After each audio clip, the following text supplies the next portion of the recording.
নমস্কার বন্ধুরা, আজ আমি আবার নিয়ে এলাম তোমাদের পছন্দের অন্যতম গোয়েন্দা চরিত্র কর্নেল নীলাদ্রি সরকারকে, যাকে সৃষ্টি করেছিলেন সৈয়দ মুস্তাফা সিরাজ, যিনি জন্মগ্রহণ করেছিলেন 1930 সালের 14ই অক্টোবর মুর্শিদাবাদের খোসবাসপুরে এবং তার মহাপ্রাণ ঘটে 2012 সালের 4 সেপ্টেম্বর কলকাতায়।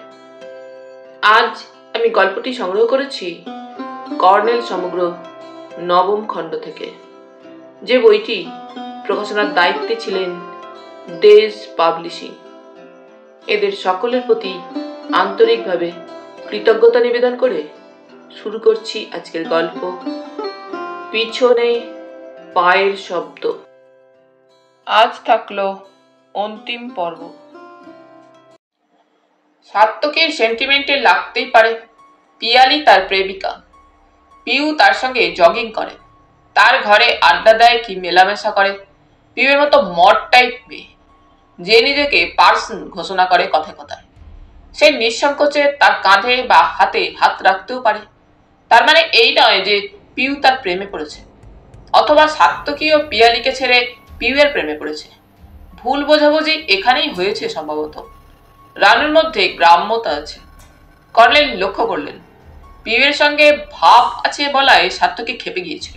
গোয়ার দুর্দান্ত প্রকৃতির ছেলে সে, ঘুষি লড়িয়ে হয়ে ওঠাই তার স্বপ্ন। একজন ঘুষি লড়িয়ে জীবনে তার শরীরটাই হয়ে উঠতে পারে দুটো হাতের মুঠি। এক মুঠি দিয়ে নিজেকে বাঁচাও, অন্য মুঠি দিয়ে অন্যকে মারো।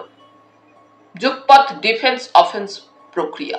গণনাথ যেমন লিখেছিলেন কেয়াকে, ক্যামেরা আমার কলম, তেমনি সাত্তকীর বেলায় তার দুটি হাত তার মন। মনে ঘা লাগলেই তার দুটো হাত কাজ করে। তাৎক্ষণিক প্রতিক্রিয়া। সময় মতো দিদির কাছে ক্ষমা চেয়ে নেবে অথবা নিয়েছে, তারা থাকায় কর্নেল বেশি কিছু জানতে চাননি। তাহলে প্রিয় রিভলভারটা বিজয়েন্দুর। তা যদি হয় তাহলে গাড়ির ভেতর পাওয়া রিভলভার বা পিস্তলটা অনির্বাণের কি? পিউ গণনাথকে চার্জ করেছিল। উনি অনির্বাণের খোঁজে বেরিয়েছিলেন এবং তার কিট ব্যাগ থেকে অস্ত্রটা খুঁজে নিয়েছিলেন। এতে একটা যুক্তি আছে। গণনাথ জানেন যে কোনো মুহূর্তে তার বিপদ হতে পারে, তাই সশস্ত্র বেরিয়েছিলেন। সম্ভবত প্রিয়র গাড়ির কাছে গিয়ে অনির্বাণ সবের ডেড বডি দেখতে পান। তখন প্রিয়কে ফাঁসানোর জন্য অস্ত্রটা গাড়ির ইঞ্জিনের ভেতর রেখে দেন। পিউ একটা পয়েন্ট তুলেছে। আর ব্ল্যাকমেলাররা প্রতিদ্বন্দ্বী পছন্দ করে না, এটাও একটা গুরুত্বপূর্ণ পয়েন্ট। কোম্পানির পক্ষ থেকেও দ্রুত সহযোগিতা পাওয়া খুবই স্বাভাবিক। অনির্বাণের ডেড বডি গণনাথ নিজে বয়ে নিয়ে গিয়ে গঙ্গার দহে ফেলতে না পারেন, কারো সাহায্য নেওয়া কি অসম্ভব? রামলাল আছে, অভাবী লোক, তাগড়াই বলিষ্ঠ গড়ন। বকশিসের লোভে কাজটা তাকে দিয়েও করানো যায়। রাজেশ শর্মাও ছিলেন বাংলোয়। পিউ হয়তো ঠিকই ধরেছে, প্রিয় রিভলভারটা চীনা, কাজেই ওটার লাইসেন্স থাকতে পারে না। বিজয়েন্দ্র কি একটা বেআইনি রিভলভার আলমারিতে রেখেছিল? অবশ্য অরিন্দ্র বসু প্রভাবশালী মানুষ ওল্ড ক্লিপ্টনগঞ্জে। তাছাড়া বিহার মুলুকের কারবার। কাগজে প্রায়ই বন্দুকবাজির খবর বেরোয়। জাতপাতের দাঙ্গায় বেপরোয়া বন্দুকবাজি চলে। কর্নেল জানেন, অস্ত্র আইন অনুসারে লাইসেন্সড আর্মসের লাইসেন্স প্রতি বছরের শেষে রিনিউ করাতে হয়। শিকারী বিজয়েন্দুর মৃত্যুর পর অরিন্দ্র তদবির করে নাতজামাইয়ের স্মৃতি হিসাবে সেগুলো রাখার জন্য নিজের নামে লাইসেন্স করিয়ে নিয়েছিলেন। কিন্তু রিভলভারটা? চমকে উঠলেন কর্নেল। রিভলভারটা রানু দেখেননি, অরিন্দ্র তো দেখেছেন। বিজয়েন্দুর অস্ত্র তার চেনার কথা। তিনি যে প্রকৃতির মানুষ তখনই হইচই বাঁধিয়ে বসতেন, অথচ তার প্রতিক্রিয়াটা সেদিক থেকে ঘটল না। কেন? নাকি চেপে গিয়েছিলেন ব্যাপারটা? কোনো কারণ আছে চেপে যাওয়ার? কাল আশাপুরা থেকে ফেরার পর থেকে অরিন্দ্র কেমন বদলে গেছেন। বলছেন, ছেড়ে দিন, এটা একটু অস্বাভাবিক। নীতিবোধ যত করা হোক, প্রিয় তার মেয়ের একমাত্র সন্তান। আগে আসা रिक्शावाला रिक्शा दाঁড় করালো। ও দেখিয়ে লালজি কা সাইকেল কি দোকান। পশ্চিম বাংলার মফস্বল শহরগুলোর তুলনায় বিহারের শহর আজকাল অনেকখানি আধুনিক জেলায় ঝলমলে, অনেক বেশি স্মার্ট। মোহনলাল গণেশলাল এন্ড কোম্পানির সাইনবোর্ডটাও দেখার মতো। একেবারে ওয়েস্টার্ন ডিজাইনের শোরুম, সেলস কাউন্টার, অফিস নিয়ে লম্বাটে বাড়ি, সামনে খোলা চত্বরে কিছু বাগিচা। এদিকটা আশাপুরার এক্সটেনশন এরিয়া। জংশনের রেল ইয়ার্ড দেখা যায় সামান্য দূরে, তার ওধারে গঙ্গা। কর্নেল শোরুমের সামনে কিছুক্ষণ দাঁড়ালেন। নানা ধরনের সাইকেল নানা রকম ভাবে সাজানো, এক এক ভঙ্গিতে এক এক গতিছন্দের আভাস। ডিজাইনারের শিল্পবোধ প্রশংসাযোগ্য। এক অনবদ্য ব্যালে রূপ নিয়েছে শোরুমে। কর্নেলের মুখ চোখে মুগ্ধতা ফুটে উঠল। প্রকৃতিতে মাঝে মাঝে যে কারুকর্ম দেখেন তার প্রতিবিম্ব। মানুষ যা কিছু করে সবই প্রকৃতির অনুকরণ। সেলস রুমে ঢুকলেন, কিন্তু খদ্দেরের ভিড় আছে। আজকাল সবখানেই দেহাতি মানুষজনের নিদেন পক্ষে একটা সাইকেল চাই। কর্নেলকে দেখে এক সেলসম্যান আইয়ে আইয়ে করে ছুটে এলো। সে ধরে নিয়েছিল এই বুড়ো সাহেব লোক তার নাতির নাতনির জন্মদিনে উপহার কিনতে এসেছেন। বাচ্চাদের সাইকেলের শোরুমের দিকে যেতে অনুরোধ করলো। কর্নেল ভারিক্কি চালে বললেন, মিস্টার রাজেশ শর্মা কা সাথ দেখা করেंगे। লোকটিও গম্ভীর হয়ে বলল, অফিস হ্যাঁ, অফিস মে যাইয়ে। অফিস ওয়েস্টার্ন মডেলের, কয়েকটি কম্পিউটারও আছে টেবিলে টেবিলে। সামনে স্মার্ট চেহারার যুবক ও যুবতী, রোবটের মতো যান্ত্রিক আচরণ। কোনো বেহারা নেই ডিসি অফিসের মতো। কর্নেল এদিকে ওদিকে তাকাচ্ছিলেন, আস্তে একটু কাশলেন। তখন এক যুবতী মার্কিন আনুনাসিক উচ্চারণে বলল, can I help you sir? Mister Rajesh Sharma, he is now outer station. Miss Keya Sen. যুবতী কলিগদের দিকে তাকিয়েছিল। হয়েছে। সবাই মুখ তাকাতাকি করছিল। এক যুবক একটু হেসে বলল, sorry to inform you, she is dead. Oh my god! Colonel চমকে ওঠার ভঙ্গি করলেন। A tragic accident, so far I know. আবার সবাই কাজে মন দিল। কোণের দিকে এক যুবতী আপন মনে টাইপ করছিল। কর্নেল তার কাছে গেলে সে মুখ তুলল। কর্নেল বললেন, I want to meet the assistant manager. তারপরে নিজের নেম কার্ডটা দিলেন। প্লিজ ওয়েট আ মিনিট বলে সে অ্যাসিস্ট্যান্ট ম্যানেজারের চেম্বারে ঢুকলো। কিন্তু 1 মিনিট নয়, আধ মিনিট পরেই সে বেরিয়ে কর্নেলকে ভেতরে যেতে ইশারা করলো। একটা সুশৃঙ্খল যান্ত্রিকতা ম্যানেজার রাজেশ শর্মাকেই চিনিয়ে দিচ্ছে সম্ভবত। এ ঘরে ঢুকেই কর্নেল বোর্ডের নামটা দেখে নিয়েছিলেন, বি এন দুবে। 50-এর কাছাকাছি বয়স, টাই স্যুট পরা গোফো লোক, বনোয়ারিলালের উল্টো বলা চলে। কর্নেলকে একটু অবাক করে ইংরেজিতে বললেন,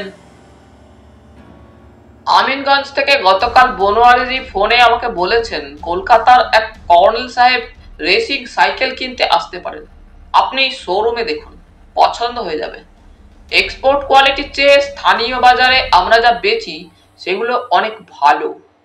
স্থানীয় প্রতিযোগিতা না টিকতে পারলে বিদেশের মুখ তাকিয়ে কোনো লাভ নেই। দেশের বাজারে বছরে প্রায় 20 লাখ বিক্রি হয়, সেখানে বিদেশে আর কত, কদাচিৎ 1.5 থেকে 2 লাখ। চা বলি? কর্নেল মাথা নাড়লেন। ধন্যবাদ। আমার পরিচিত একটি মেয়ে কেয়া সেন আপনাদের এখানে কাজ করত। সে বলেছিল ওর কোম্পানির সাইকেল কিনলে একটু সুবিধে করে দেবে। তো শুনে দুঃখ পেলুম সে দুর্ঘটনায় মারা গেছে। কি করে দুর্ঘটনা ঘটলো জানেন কি? আহা, বড় ভালো মেয়ে ছিল। দুবে বাঁকা হাসলেন। সে মোটেও ভালো ছিল না। সে কি, কেন এই কথা বলছেন? কারণ আছে বলেই বলছি।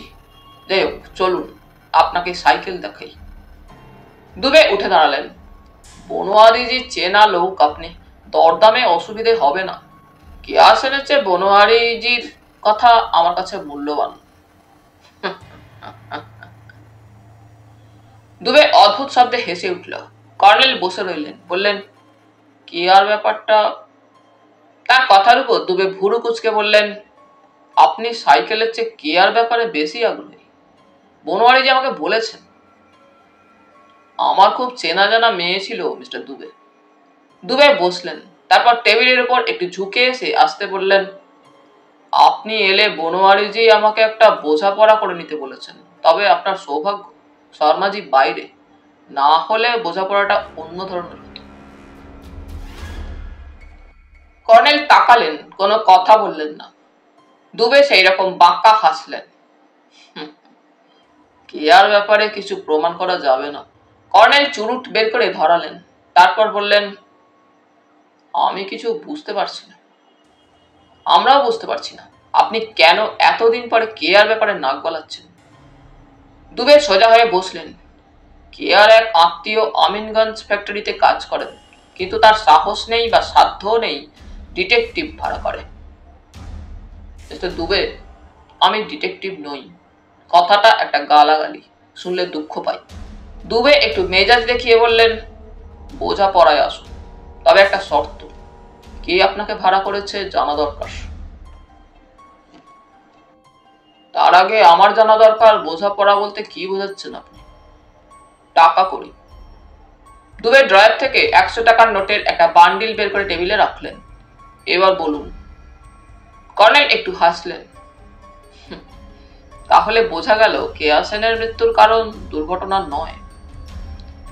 ও নিয়ে মাথা ঘামিয়ে লাভ হবে না, কিছুই প্রমাণ করা যাবে না। আমরা শুধু জানতে চাই কে আপনাকে ভাড়া করেছে। দুবে নোটের বান্ডিলটা হাতের মুঠোয় শক্ত করে ধরলেন, যেন মুখের ওপর ছুঁড়ে দেবেন। দুঃখিত মিস্টার দুবে, ভাড়া কথাটাও গালাগাল। আপনি দেখছি গভীর জলের মাছ। দুবে নোটের বান্ডিলটা তুলে বললেন, এতে 10,000 টাকা আছে, আপনার জন্য রেখে দিয়েছিলাম। আমরা প্রাইভেট ডিটেকটিভ এজেন্সির সাহায্য নিই, সব কোম্পানি নেয়। কাজেই বুঝতেই পারছেন এর অর্ধেক দিলে আমরা তথ্যটা পেয়ে যাব। আপনি ভুল করলেন। ঠিক আছে, আসুন। কর্নেল মুখটা যতটা সম্ভব তুম্ব করে বললেন, আপনারাও ভুল করলেন। আমাকে ডিটেকটিভ বললেন, কথাটা বিশ্রী গালাগালি, অপমানজনক। তারপর বেরিয়ে এলেন। জোরে হেঁটে সেলস কাউন্টার পেরিয়ে চত্বরে নেমেছেন। পিছনে কেউ ডাকলো, হ্যালো মিস্টার। ঘুরে দেখলেন দুবে হন্তদন্ত আসছেন। কর্নেল দাঁড়ালেন। দুবে কাছে এসে চাপা স্বরে বললেন, শিগগির আশাপুরা ছেড়ে চলে যান, আপনাকে সাবধান করে দিচ্ছি। আর কখনো। হাত তুলে কর্নেল বললেন, শাসানোর জন্য কষ্ট করে ছুটে আসার দরকার ছিল না মিস্টার দুবে, সেটা আমি বুঝে গেছি। দুবে দাঁত মুখ খিচিয়ে বললেন, 1 ঘন্টা সময় দিচ্ছি। আমাদের লোক আপনাকে 1 ঘন্টা পরে আশাপুরা দেখলে খতম করে ফেলবে। পুলিশের ভরসা করবেন না, চলে যান। কর্নেল কাঁচুমাচু মুখ করে ঘড়ি দেখলেন, বললেন, ঠিক আছে, বরং একটা রিক্সা করে বাস স্টেশনে চলে যাই দুবেদি। পথে শুধু এক বন্ধুকে দেখা করে যাব। কথা দিচ্ছি 1 ঘন্টার বেশি সময় নেব না। দুবে দাঁড়িয়ে রইলেন। কর্নেল একটা সাইকেল রিক্সা থামিয়ে উঠে বসলেন। চাপা স্বরে বললেন, জলদি চল না ভাই, আদালত মে জানা পড়ে। ঘুরে দেখলেন দুবে তখনও দাঁড়িয়ে আছেন। মনে হচ্ছে শাসালেন বটে, একটু ধাঁধায় পড়ে গেছেন। কেয়ার মৃত্যু সম্পর্কে কোম্পানির এখন একটা স্পর্শকাতর জায়গা রয়ে গেছে। সে কি কেয়ার আর এক আত্মীয় বোম্বে ডক এরিয়ার কাস্টমস অফিসার এস.এন. সেনের কারণেই? গণনাথ সেনকে ছবি টাকা যোগান দিয়ে কোম্পানি দুটো লাভ হচ্ছে। গণনাথের মুখ বন্ধ থাকছে এবং কালো টাকার একটা সদ্গতি হচ্ছে। কিন্তু সত্যেন সেন সম্ভবত এখনো জানেন না কেয়ার দুর্ঘটনায় মারা যায়নি এবং তাকে হত্যাই করা হয়েছে। কর্নেল একটু ভেবে নিলেন। দুবাইয়ের কনসাইনমেন্টটা তুরুপের তাস, যথাসময়ে ওটা খেলতে হবে। মালটা বোম্বে ডকে পৌঁছাক আগে, নয়তো সব খেলা ভেস্তে যাবে। এবং তারও আগে দরকার তার ধারণাটি সত্যি কিনা নিশ্চিতভাবে জানা। তা না হলে অপ্রস্তুত হবেন কর্নেল। একটু পরে লক্ষ্য করলেন রিক্সার সামনে এবং পেছনে দুজন যুবক সাইকেল চেপে যাচ্ছে।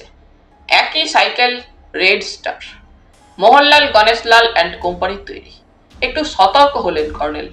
কোর্ট এলাকায় পৌঁছে দেখলেন ওরা একটা শিরিষ গাছের তলায় সাইকেল দাঁড় করিয়ে চায়ের দোকানের বেঞ্চে বসলো। দুজনেরই 25-এর মধ্যে বয়স। আজকাল বদমাইশির জন্য পালোয়ান দরকার হয় না, রোগা ভোগা ছেলে ছোকরা নির্বিকার মুখে খুন খারাপি করে। দুবে তার মতো বুড়ো থুড়ো টিকটিকির জন্য তাগড়াই খুনে পাঠাননি আর কি। কর্নেল আপন মনে একটু হাসলেন। বার লাইব্রেরির দিকে যেতে যেতে একজনকে মহিমবাবুর কথা জিজ্ঞেস করলেন। সে বলল, ও দেখিয়ে উনকি মুহুরি বাবু, উনকো পুছিয়ে। বার লাইব্রেরির বারান্দায় মহিমানঞ্জন সিনহার মুহুরি বাবু দাঁড়িয়ে একজনের সঙ্গে কথা বলছিলেন। তিনি বাঙালি। কর্নেলকে ঘুপচি একটা ঘরে নিয়ে গেলেন তিনি। সেটাই সিনহা বাবুর আদালতি অফিস। খবর পেয়ে অ্যাডভোকেট সিনহা ব্যস্তভাবে এলেন। নমস্কার নমস্কার, বোস সাহেব আপনার কথা বলেছেন, আপনার সঙ্গে দেখা হওয়ার সৌভাগ্য হলো। বসুন স্যার। কর্নেল বললেন, বসবো না, তাড়া আছে। সে কি? প্রিয়বাবুর সঙ্গে মিট করে যান, এখনই আমার ক্লার্ককে দিয়ে পারমিশন আনিয়ে দিচ্ছি। প্রিয়বাবু আপনার সঙ্গে মিট করতে চান। জেল হাজার বেশি দূরে নয়, ওই যে গির্জাঘর দেখছেন তার পেছনে। পাটনা থেকে মিসাইল এক্সপার্টদের রিপোর্ট এসেছে। সিনহাবাবু বিরক্ত মুখে বললেন, সিআইডি ইন্সপেক্টরের কথা মনে হলো এসেছে, কিন্তু চার্জশিট দেওয়ার আগে কপি তো পাওয়া যাবে না, এটাই প্রবলেম। এসডিজেএম এর কোর্ট থেকে নিতে হবে। বোঝেন তো স্যার, আইন কানুনের টেকনিক্যাল ব্যাপার। তবে পয়সা ছাড়লে জাগে। তারক, কর্নেল সাহেবের জন্য চা নিয়ে এসো। না, চা খাবো না, একটু নিরিবিলি কথা বলতে চাই মিস্টার সিং। বেশ তো, চলুন। আমার অবশ্য তাড়া আছে। লাঞ্চের পর এজলাসে একটা হিয়ারিং আছে। আগামীকাল কোর্ট বন্ধ, ক্রিসমাসের পরব। আদালত এলাকাটি বিশাল। এখানে ওখানে থকথকে ভিড়। মানুষজনের জীবনের একটা নিষ্ঠুর ও কঠিন বাস্তবতাকে যে কোনো আদালতের চৌহদ্দিতে পা দিলেই আঁচ করা যায়। মানুষকে বড় স্বার্থপর দেখায়। একটা মেহগনি গাছের তলায় গিয়ে কর্নেল বললেন, শুনলুম প্রিয় বলেছে সে গুলি ছুঁড়েছিল। বলেছেন, তবে কোর্টে তা বলবেন না। আইনজীবী একটু হাসলেন। আমার তো মনে হলো দাদামশাইকে চটিয়ে দিয়ে যোগ করছিলেন। বোস সাহেবকে তো জানেন, স্ট্রং মরালিস্ট মানুষ।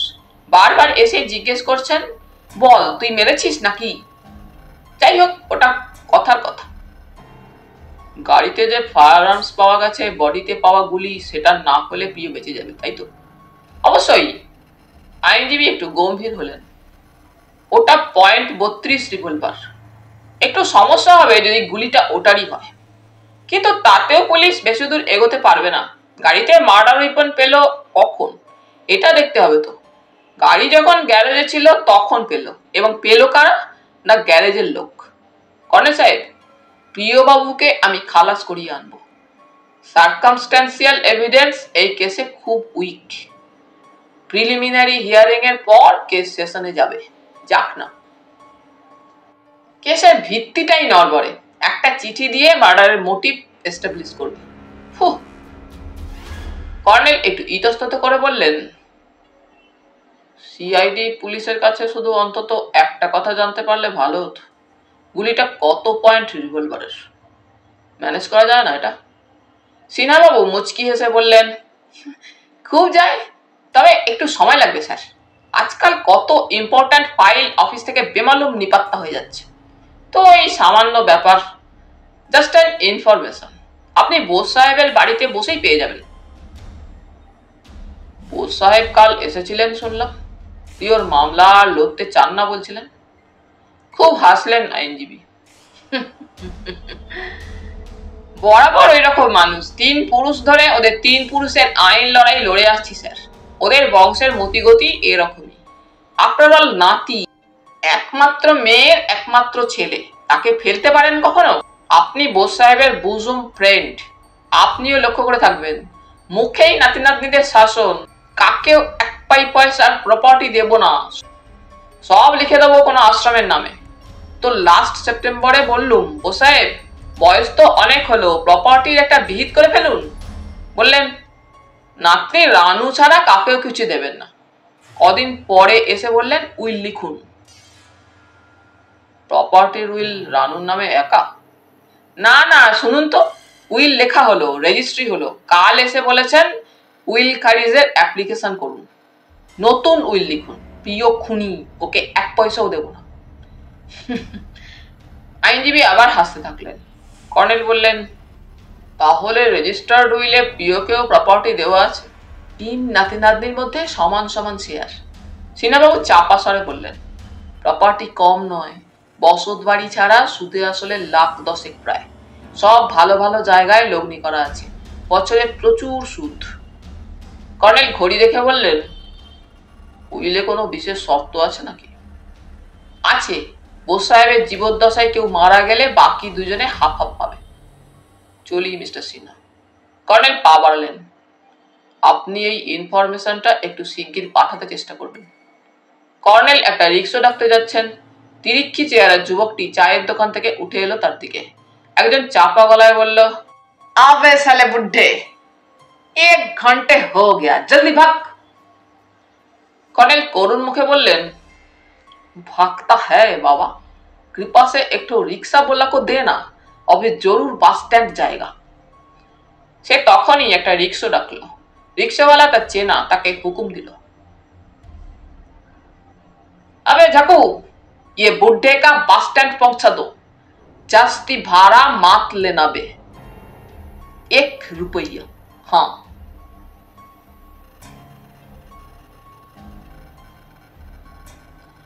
হাইওয়ের বাঁকের মুখে একটা স্টপে বাস থেকে নেমে পড়লেন কর্নেল। বাঁদিকে উত্তরের খ্রিস্টান পাড়া, সামনে পূর্বে ওল্ড ক্লিপটনগঞ্জ। খ্রিস্টান পাড়ার ভেতর দিয়ে চলে গেছে সংকীর্ণ আর এবড়ো খেবড়ো একটা রাস্তা। সেদিকে না গিয়ে সিধে এগোলেন। কাছিমের খোলার গরম রুক্ষ উঁচু জমিটা বিকেলের আলোয় বিবর্ণ মরার খুলির মতো বিশ্রী দেখাচ্ছে। এখানে ওখানে গর্ত, ভিতরের মাটিটা লালচে। আদিবাসীরা ঘরের দেওয়াল রং করতে নিয়ে যায় দেখেছেন। লাল ঘুঘুর ঝাঁকের ক্যামোফ্লেজের জন্য চমৎকার জায়গা। বাইনোকুলারে একটা ঝাঁক চোখে পড়ল। পশ্চিম থেকে রোদ্দুর পড়েছে। ওরার মুখেই ছবি নিতে হবে। দ্রুত ক্যামেরায় টেলিলেন্স ফিট করে গুঁড়ি মেরে উঠে গেলেন, কিন্তু ক্যামেরা তাক করার সুযোগই দিল না ওরা। উত্তরে উড়ে গেল খ্রিস্টান পাড়ার ওপর দিয়ে। হতাশ হয়ে আবার বাইনোকুলারে দেখতে থাকলেন উড়ন্ত ঝাঁকটিকে। কোনাকুনি চলে যাচ্ছে ক্লিপটনের কুঠিবাড়ির দিকে। খ্রিস্টান পাড়ায় আসন ক্রিসমাসের তুলকালাম মাইকের বাজনাই হয়তো কাছাকাছি বসতে দিল না। একটু পরে বাইনোকুলারে ধরা পড়ে গেলেন বেলিংটন জেভিয়ার, হাতে সেই কাটারি, বগলে ক্রাচ, কিন্তু ঝোপের আড়ালে মাঝে মাঝে গুঁড়ি মেরে বসছেন, আবার একটু উঠে এদিক ওদিক তাকাচ্ছেন, কিছুটা এগিয়ে কোনো গাছের গুঁড়িতে সেটে যাচ্ছেন। অমন করছেন কেন? ব্যাপারটা দেখা দরকার। ক্লিপটনের কুঠিবাড়ির দক্ষিণে বন জঙ্গলের ভেতর ঢুকে গেলেন জেভিয়ার। কর্নেল সিধে নাক বরাবর হাঁটতে থাকলেন। স্টেশন রোড ধরে এগিয়ে ডাইনে কুঠিবাড়িতে যাওয়ার সরু রাস্তাটা, সেখান থেকে জঙ্গলটা বাইনোকুলারে খুঁটিয়ে দেখলেন। জেভিয়ারকে খুঁজে বের করা গেল না। কর্নেল ইরিগেশন বাংলোর দিকটা দেখতে থাকলেন। লনে দাঁড়িয়ে কথা বলছেন গণনাথ আর সেই রাজেশ শর্মা। একটা লাল মারুতি গেটের ওধারে দাঁড়িয়ে আছে। বাংলোর গ্যারেজে সাদা গাড়িটা গণনাথের। এখনো যথেষ্ট রোদ আছে। তাহলে কি আজ শুটিং হয়নি, নাকি একটু সকাল সকাল হয়ে গেছে? রামলালকে দেখা গেল না। বাংলোর বারান্দায় সাদা বেতের চেয়ারে একটি মেয়ে এবং আরো 2 জন পুরুষকে আবছা দেখা গেল। পশ্চিমে ওয়াটার ড্যামের কিনারায় উঁচু গাছপালা সূর্যকে আড়াল করেছে। বারান্দায় গাঢ় ছায়া। সিঁড়িতে পা ছড়িয়ে বসে আছে সেই যুবকটি, যাকে কর্নেল গণনাথের বডিগার্ড বলেছিলেন। যেহেতু গণনাথ একথার প্রতিবাদ করেননি, ধরে নেওয়া যায় সে তাই। একটু পরে গণনাথ এবং রাজেশ শর্মা গেট খুলে ঢালু রাস্তায় এলেন। তারপর লাল গাড়িটার পাশ দিয়ে দুজনে এসে স্টেশন রোডে পৌঁছলেন। ক্যানেল ব্রিজে দাঁড়িয়ে দুজন আবার কিছুক্ষণ কথা হলো। তারপর এদিকে আসতে থাকলেন। তখন কর্নেল একটা ঝোপে ঢাকা স্তূপের আড়ালে সরে গেলেন। বডিগার্ড গেট পেরিয়ে আসছে এতক্ষণে। একটু দূরত্ব রেখে সে ওদের অনুসরণ করছে। ওরা কুঠিবাড়ি ঢোকার রাস্তায় এলে কর্নেল শুনতে পেলেন শুটিং প্রোগ্রাম নিয়ে কথা হচ্ছে। রাজেশ শর্মা বাংলায় কথা বলছেন। ক্রেন আমি আনিয়ে দেব, ছাদ থেকে ঝুলিয়ে দিলে আপনি পুরো ওয়ালটা পাচ্ছেন। ক্রেনের সঙ্গে শালকাঠের 6x5x3 feet height box fit করা থাকবে। 2 জন কেন, 3 জন বসুন না, কিন্তু রিস্ক আছে। হিরোর ড্যামই আনিয়ে নিন। গণনাথ বললেন, অসুবিধা নেই, বেচুবাবুকে যদি বলি একটা বাঘের দরকার, তাও এনে দেবেন। দুজনে হেসে উঠলেন। রাজেশ বললেন, কুরুডি ফরেস্ট থেকে? বেচুবাবুর পক্ষে তাও অসম্ভব নয়। এক হিরোইন গেল, এবার দেখবেন কাকে আনছেন বেচুবাবু। শ্রাবন্তীজি হঠাৎ চলে গেলেন কেন? কন্যা তেতো মুখে বললেন, প্রেমিকের মৃত্যুতে মাথা খারাপ হয়ে গেছে। জীবনে কখনো অ্যাক্ট্রেস হতে পারবে? বলেই একটু হাসলেন। পেঁচুবাবু বলছিলেন সিলেকশন ঠিক হয় নাই। ঠিক তাই। কুঠিবাড়ির ফটকের কাছে হঠাৎ থমকে দাঁড়ালেন রাজেশ শর্মা। জ্যাকেট এবং প্যান্টের পকেট খুঁজে বললেন, সিগারেট ফেলে এসেছি গাড়িতে। গণনাথ সিগারেটের প্যাকেট বের করে বললেন, নিন। সরি, ওই ব্র্যান্ড তো আমার চলে না দাদা, বলে পিছনে ঘুরলেন রাজেশ। গণনাথের বডিগার্ডকে বললেন, আমার গাড়ি থেকে সিগারেট প্যাকেটটা এনে দাও, জলদি করো না ভাই। বডিগার্ড হন্তদন্ত চলে গেল। গণনাথ সিগারেট ধরিয়ে বললেন, আইডিয়াটা আমার মাথায় ছিল না তা নয়, শুধু রিস্কের কথাই ভেবেই। তবে ছাদ থেকে ক্যামেরা জুম করে খাদের ওপারের চরে কুসুমিকে ধরা যাবে। তার ধনুকের তীরটা সিম্বলিক হবে, মানে the arrow over the black water, the primitive mobile force of life over the black trap of death. Rajesh পা বাড়িয়ে বললেন, রামলালকে বলে যেতাম সিংজিকে ক্রেনের কথাটা বলে আসতো। গণনাথ বললেন, বউয়ের অসুখ, খবর পেয়ে দেখতে গেছে। চলুন, রোদ থাকতে থাকতে দেখে নেবেন কোথায় ক্রেন ফিট করলে ঠিক হবে, বলে রাজেশ ব্যস্তভাবে এগিয়ে গেলেন খোলা সিঁড়িটার দিকে। গণনাথ তার ছবি আইডিয়া ব্যাখ্যা করতে করতে তাকে অনুসরণ করলেন। কর্নেল বেরিয়ে গেলেন আড়াল থেকে। ফটক পেরিয়ে গুলঝোপগুলোর পাশ দিয়ে নিঃশব্দে এগিয়ে গেলেন। শরীরটার ওজন বেড়ে গেছে। একটু পরে খোলা ছাদে গণনাথ ও রাজেশকে দেখতে পেলেন। সিঁড়ির দিকে চললেন কর্নেল। রাজেশ শর্মা পূবের রেলিং এ হাত রেখে একটু ঝুঁকে বলছিলেন, ওয়ান্ডারফুল। ক্রেন এখানে ফিট করলে মাথার দিকটা খাদের ওপর যাবে, অনেকটা কভার করতে পারবেন ক্যামেরায়। দেখে যান পজিশন, আসুন। গণনাথ দুটো হাত তুলে দুই কানের পাশে রেখে ক্যামেরার লেন্স দেখার ভঙ্গিতে চরের দিকটা দেখছিলেন। রাজেশের ডাকে কাছে গেলেন। মুখে ফিল্ম মেকারের তন্ময়তা গাঢ়। রেলিং এর দিকে ঝুঁকতে যাচ্ছেন, ঠিক সেই সময় নিচের জঙ্গলে কোথাও একটা অমানসিক চিৎকার শোনা গেল। দুজনেই চমকে উঠে সোজা হলেন। কয়েক সেকেন্ডের জন্য একটা বিভীষিকার শিহরণ ছড়িয়ে গেল পারিপার্শ্বিকে। রাজেশ বলে উঠলেন, হোয়াটস দ্যাট? গণনাথ একটু হাসলেন। রামলাল বলেছিল কিচনির ডাক, কিচনি ডাকি জলের পেতনি। কেমন টেরিফিক ক্র্যাকড ভয়েস। রাজেশ গম্ভীর মুখে বললেন, সাম অ্যানিমাল আই থিঙ্ক। আমার একটা আনকানি ফিলিং হচ্ছে এই হন্টেড হাভেলির খুব বদনাম আছে। জলদি দেখে নিয়ে ফেরা যাক, আসুন। এখান থেকে ক্রেন এগিয়ে যাবে ওখানে, নিচে খাদ। বলুন কেমন হবে? গণনাথ তার পাশে রেলিং ধরে ঝুঁকেছেন। সিঁড়ির মাথা থেকে কর্নেল বলে উঠলেন, মোটেও ভালো হবে না শর্মাজি। দুজনে তার দিকে ঘুরে দাঁড়ালেন। কর্নেল কয়েক পা এগিয়ে একটু হেসে বললেন, আপনাকে বলেছিল মিস্টার সেন, এটা বিপজ্জনক খেলা। রাজেশ শর্মা খাপ্পা হয়ে বললেন, who the hell you are? Colonel বললেন, এইমাত্র কিচনির ডাক শোনা গেল। এলাকার লোকে বলে কিচনি ডাকলে কারো না কারো প্রাণ যায়, আর ডেথ সিগন্যাল শর্মাজি। গণনাথ সেন কর্নেলের দিকে নিষ্পলক চোখে তাকিয়েছিলেন। হঠাৎ হনহন করে এগিয়ে এসে তার পাশ কাটিয়ে চলে গেলেন। রাজেশ শর্মা কর্নেলের দিকে ঘুষি পাকিয়ে তেড়ে এলেন। You old haggard, who are you? আমার নাম colonel Niladri Sarkar. I see, Banwariji warned me, but I forget about it. Rajesh শর্মার চোখ জ্বলে উঠল। কোয়াইট ন্যাচারাল শর্মাজি, 0 আওয়ারে কিছু মনে থাকার কথা নয়। কাউন্টডাউন শুরু হতে যাচ্ছিল। 1, 2, 3। হঠাৎ কিচনির ডাক, তারপর দিস ওল্ড হ্যাগার্ট। বাধা পড়ে গেল। রাজেশ শর্মা তার দিকে এক পা বাড়ানোর সঙ্গে সঙ্গে কর্নেল রিভলভার বের করলেন। শক্ত মুখে গম্ভীর স্বরে বললেন, রোজি জেভিয়ার এবং কেয়া সেনের খুনিকে ধরিয়ে দেবার মতো এভিডেন্স আমার হাতে আছে শর্মাজি। তাছাড়া আমি রিটায়ার্ড মিলিটারি অফিসার। আত্মরক্ষার জন্য গুলি করে কারো ঠ্যাং ভেঙে দিলে সেটা ক্রাইম বলে সাব্যস্ত হবে না। রাজেশ শর্মা ফোঁস করে শ্বাস ছেড়ে আসতে বললেন, আপনি কত টাকা চান? 15জির আইডিয়া। অ্যাসিস্ট্যান্ট ম্যানেজার দুবেজি আমাকে 10,000 টাকা দেখিয়েছেন।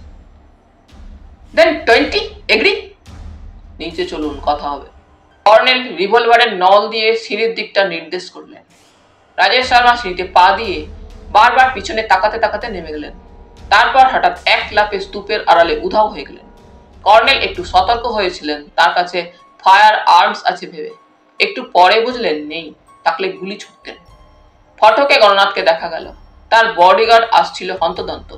কর্নেল দেখলেন গণনাথ তাকে চাপা স্বরে কিছু বলা মাত্র সে দৌড়ে গেল। কর্নেল ডাকলেন, মিস্টার সেন। গণনাথ ঘুরে দাঁড়ালেন। শর্মাজিকে ধরতে পারবে বলে মনে হয় না। লোকটির এই এরিয়া নখদর্পণে। আপনার লোক পৌঁছানোর আগেই গাড়িতে চেপে উধাও হয়ে যাবে। শর্টকাটে ছুটে গেছে ও। গণনাথ আসতে বললেন, এতটা সাহস ওর হবে কল্পনা করিনি। আপনি ঠিকই বলেছিলেন, সব মানুষ একচক্ষু হরিণ। বরুণের মতো গাড়ি অ্যাক্সিডেন্ট করাবে, এটাই আমার মাথায় ছিল। তাই তপনকে গাড়ির দিকে নজর রাখতে বলেছিলাম। বেলা হয়ে যাচ্ছে, পারিজাত হোটেল থেকে আমার লোকেরা আসছে না, তাই গাড়ি নিয়ে বেরোবো ভাবছি। হঠাৎ শুনি বাইরে ধস্তাধস্তি হইচই, তপন চেঁচাচ্ছে। বেরিয়ে গিয়ে দেখি তপন একজনকে পেটাচ্ছে। রামলালকে। গণনাথ একটু অবাক হলেন। আপনি জানেন? এটুকু জানি যে সে মেকানিক, গাড়ির সবকিছু ওর জানা। টাকার লোভে শর্মার হুকুম তামিল করত। তপন রামলালকে বেড়েই ফেলতো। ইতিমধ্যে বেচুবাবু এসে গেলেন আমার লোকজন নিয়ে। রামলালকে থানায় পাঠানো হলো। এদিকে আমার ছবির হিরোইন কলকাতা ফিরে গেছে সকালের ট্রেনে। বরুণের সঙ্গে ইমোশনাল সম্পর্ক ছিল, সব হওয়ারই কথা। গণনাথ সিগারেট ধরালেন। উত্তেজনায় তিনি হাঁপাচ্ছিলেন। আর আমার ছবি করা হলো না। আপনি ঠিকই বলেছিলেন, ডেঞ্জারাস গেম। ভাবতে বুক কাঁপছে। আপনি গিয়ে না পড়লে এতক্ষণে আমি আমার মাথা ঘুরছে মশাই। গণনাথ পা বাড়ালেন। কর্নেল বললেন, আপনি কি কলকাতা ফিরে যাবেন? গণনাথ পিছু না ফিরে গলার ভেতর বললেন, হ্যাঁ, মনে হলো শব্দটা গর্জন মিশ্রিত আর্তনাদ। অনির্বাণ সবের খুনি কে মিস্টার সেন? প্রিয় নয়, ওই শয়তানটা রাজেশ শর্মা। এক মিনিট মিস্টার সেন। কর্নেল এগিয়ে এলেন। অনির্বাণকে কেন রাজেশ খুন করবে? কোম্পানির বা কি স্বার্থ এতে? অনির্বাণও কি কোম্পানিকে ব্ল্যাকমেল করত? গণনাথ জোরে মাথা নাড়লেন। আমিও কিছু জানতো না, জানতো কেয়া। আমি কিছু জানি, আর জানে প্রিয়। তবে বরুণও কিছু আভাস পেয়েছিল মনে হচ্ছে। তাই শুয়োরের বাচ্চা রাজেশ নিশ্চয়ই রামলালকে বলে রেখেছিল। বাধা দিয়ে কর্নেল বললেন, তাহলে আনু খুন হলো কেন? গণনাথ ঘুরে দাঁড়িয়ে বললেন, ব্যাপারটা আমি ভেবেছি। মনে হয়েছে খুনি প্রিয় ভেবে ভুল করে আনুকে গুলি করে মেরেছে। এখন মনে হচ্ছে আমি কারেক্ট। শর্মা বেটার ছেলে সে রাতে পাশে ঘরে ছিল। সে রামলালকে দিয়ে প্রিয়র গাড়ির ব্রেক খারাপ করিয়ে সম্ভবত শর্টকাটে ছুটে আসে। ইতিমধ্যে আনু গিয়ে পৌঁছেছে। অন্ধকারে শর্মা আনুকে প্রিয় ভেবে গুলি করে, তারপর গঙ্গায় বডিটা ফেলে দিয়ে আসে। হয়তো পরে রামলালকে ডেকে নিয়ে গিয়েছিল। কর্নেল বললেন, আপনার কথায় যুক্তি আছে। I am 100% correct. এবার আপনি এর হেস্তনেস্ত করুন। কিন্তু সরি, আমার মাথা ঘুরছে। চলি। আপনাকে অসংখ্য ধন্যবাদ। গণনাথ চলে গেলেন। কর্নেল দাঁড়িয়ে রইলেন। রাজেশ শর্মার সঙ্গে এখন ফায়ার আর্মস নেই বোঝা গেল। তাহলে প্রিয়র গাড়ির ভেতর পাওয়া রিভলভারটা তারই। গণনাথ ঠিকই বলেছেন। ভুল করে আনুকে গুলি করেছিল প্রিয় ভেবে। অন্ধকার ও কুয়াশায় ভুলটা স্বাভাবিক। এও ঠিক যে শর্মা প্রিয়র জন্যই আগে থেকে ওই বাংলায় এসে ওত পেতেছিল। শর্মা কোম্পানির হাতের পুতুল। কিন্তু ওই জঙ্গলের ভেতর টার্গেট প্র্যাকটিস করতো কে? রাজেশ শর্মা আশাপুরা থেকে এত দূরে এসে টার্গেট প্র্যাকটিস করত? গাছের গড়িতে পাওয়া গুলিটা .32 রিভলভারের। রাজেশের এইসব জায়গা পরিচিত বোঝা যায়। রোজি এবং কেয়াকে নিয়ে এসে প্রেমের ফাঁদও পেতেছিল এখানে, সেটা আঁচ করা যায়। কাজে রাজেশের পক্ষে টার্গেট প্র্যাকটিস করা প্রিয়কে মারার জন্য হাত পাকাতেই অসম্ভব বলা চলে না। উচ্চাকাঙ্ক্ষা কোনো কোনো মানুষকে দুর্দান্ত নিষ্ঠুর প্রাণী করে ফেলে। কর্নেল জঙ্গলের ভেতর ঢুকলেন। সেই গাছটা খুঁজে বের করতে হবে। দিনের আলো কমে আসছে দ্রুত। আসন্ন শীত সন্ধ্যায় পাখিরা তুমুল ঝগড়াঝাটির মতো হল্লা করে, নাকি নিষ্ঠুর শীতরাত্রির বন্দনা, অথবা প্রকৃতি ঠান্ডা হিম হতে হতে প্রচন্ড স্তব্ধ হয়ে যাওয়ার আগে এইসব শব্দের উত্তাপে নিজেকে উষ্ণ করে নেয়। প্রকৃতি বড় রহস্যময়। পিছনে শুকনো পাতায় মচমচ শব্দ। কর্নেল চমকে উঠলেন। ধূসর আলোয় বাইনোকুলারে প্রত্যেকটি ইঞ্চি বড় আকারে দেখা যাচ্ছিল। বর্মার জঙ্গলে গেরিলা যুদ্ধের তালিম দিয়েছেন মার্কিন LRPG সৈনিকদের। তারা ব্রিটিশ 13th ডিভিশনের সমান্তরাল জঙ্গলের ভেতর এগিয়ে জাপানি বাহিনীকে পেছন থেকে আঘাত এনেছে। কোন শব্দ কোথা থেকে আসছে, কি সেই শব্দ এবং বিপজ্জনক না নিরাপদ, বুঝতে পারলেন কর্নেল নীলাদ্রি সরকার। আবার একটু হাঁটলেন শব্দটা পরীক্ষা করতেই। আবার মচমচ শব্দ পিছনে। রিভলভার বের করতে গিয়ে করলেন না। ডাকলেন, মিস্টার জেভিয়ার। কোনো সাড়া এলো না। কর্নেল একটু হেসে ইংরেজিতে বললেন, মিস্টার জেভিয়ার, নাকে ডগা দিয়ে আপনার মেয়ের খুনি পালিয়ে গেল। এবার লতা গুল্মে ঢাকা একটা পাথরের পাশে বেলিংটন জেভিয়ারকে দেখা গেল। নীল চোখে নিষ্পলক তাকিয়ে আছেন, ভিজে চোখ। হাতের চেটোই মুছে ভাঙা গলায় বললেন, আজ আমার শেষ চেষ্টাও ব্যর্থ হলো। প্রভু যিশু চান না তার শুভ জন্মদিনের প্রাক্কালে একজন ভক্ত খ্রিস্টানের হাতে মানুষের রক্ত ঝরুক। জেভিয়ার ক্রস আঁকলেন বুকে। কর্নেল বললেন, পাপী শিগগির তার শাস্তি পাবে। আসুন চুরুট টানা যাক। উত্তেজনা আমাদের দুজনকেই ক্লান্ত করেছে। একটু পরে চুরুট টানতে টানতে খক খক করে কেসে জেভিয়ার বললেন,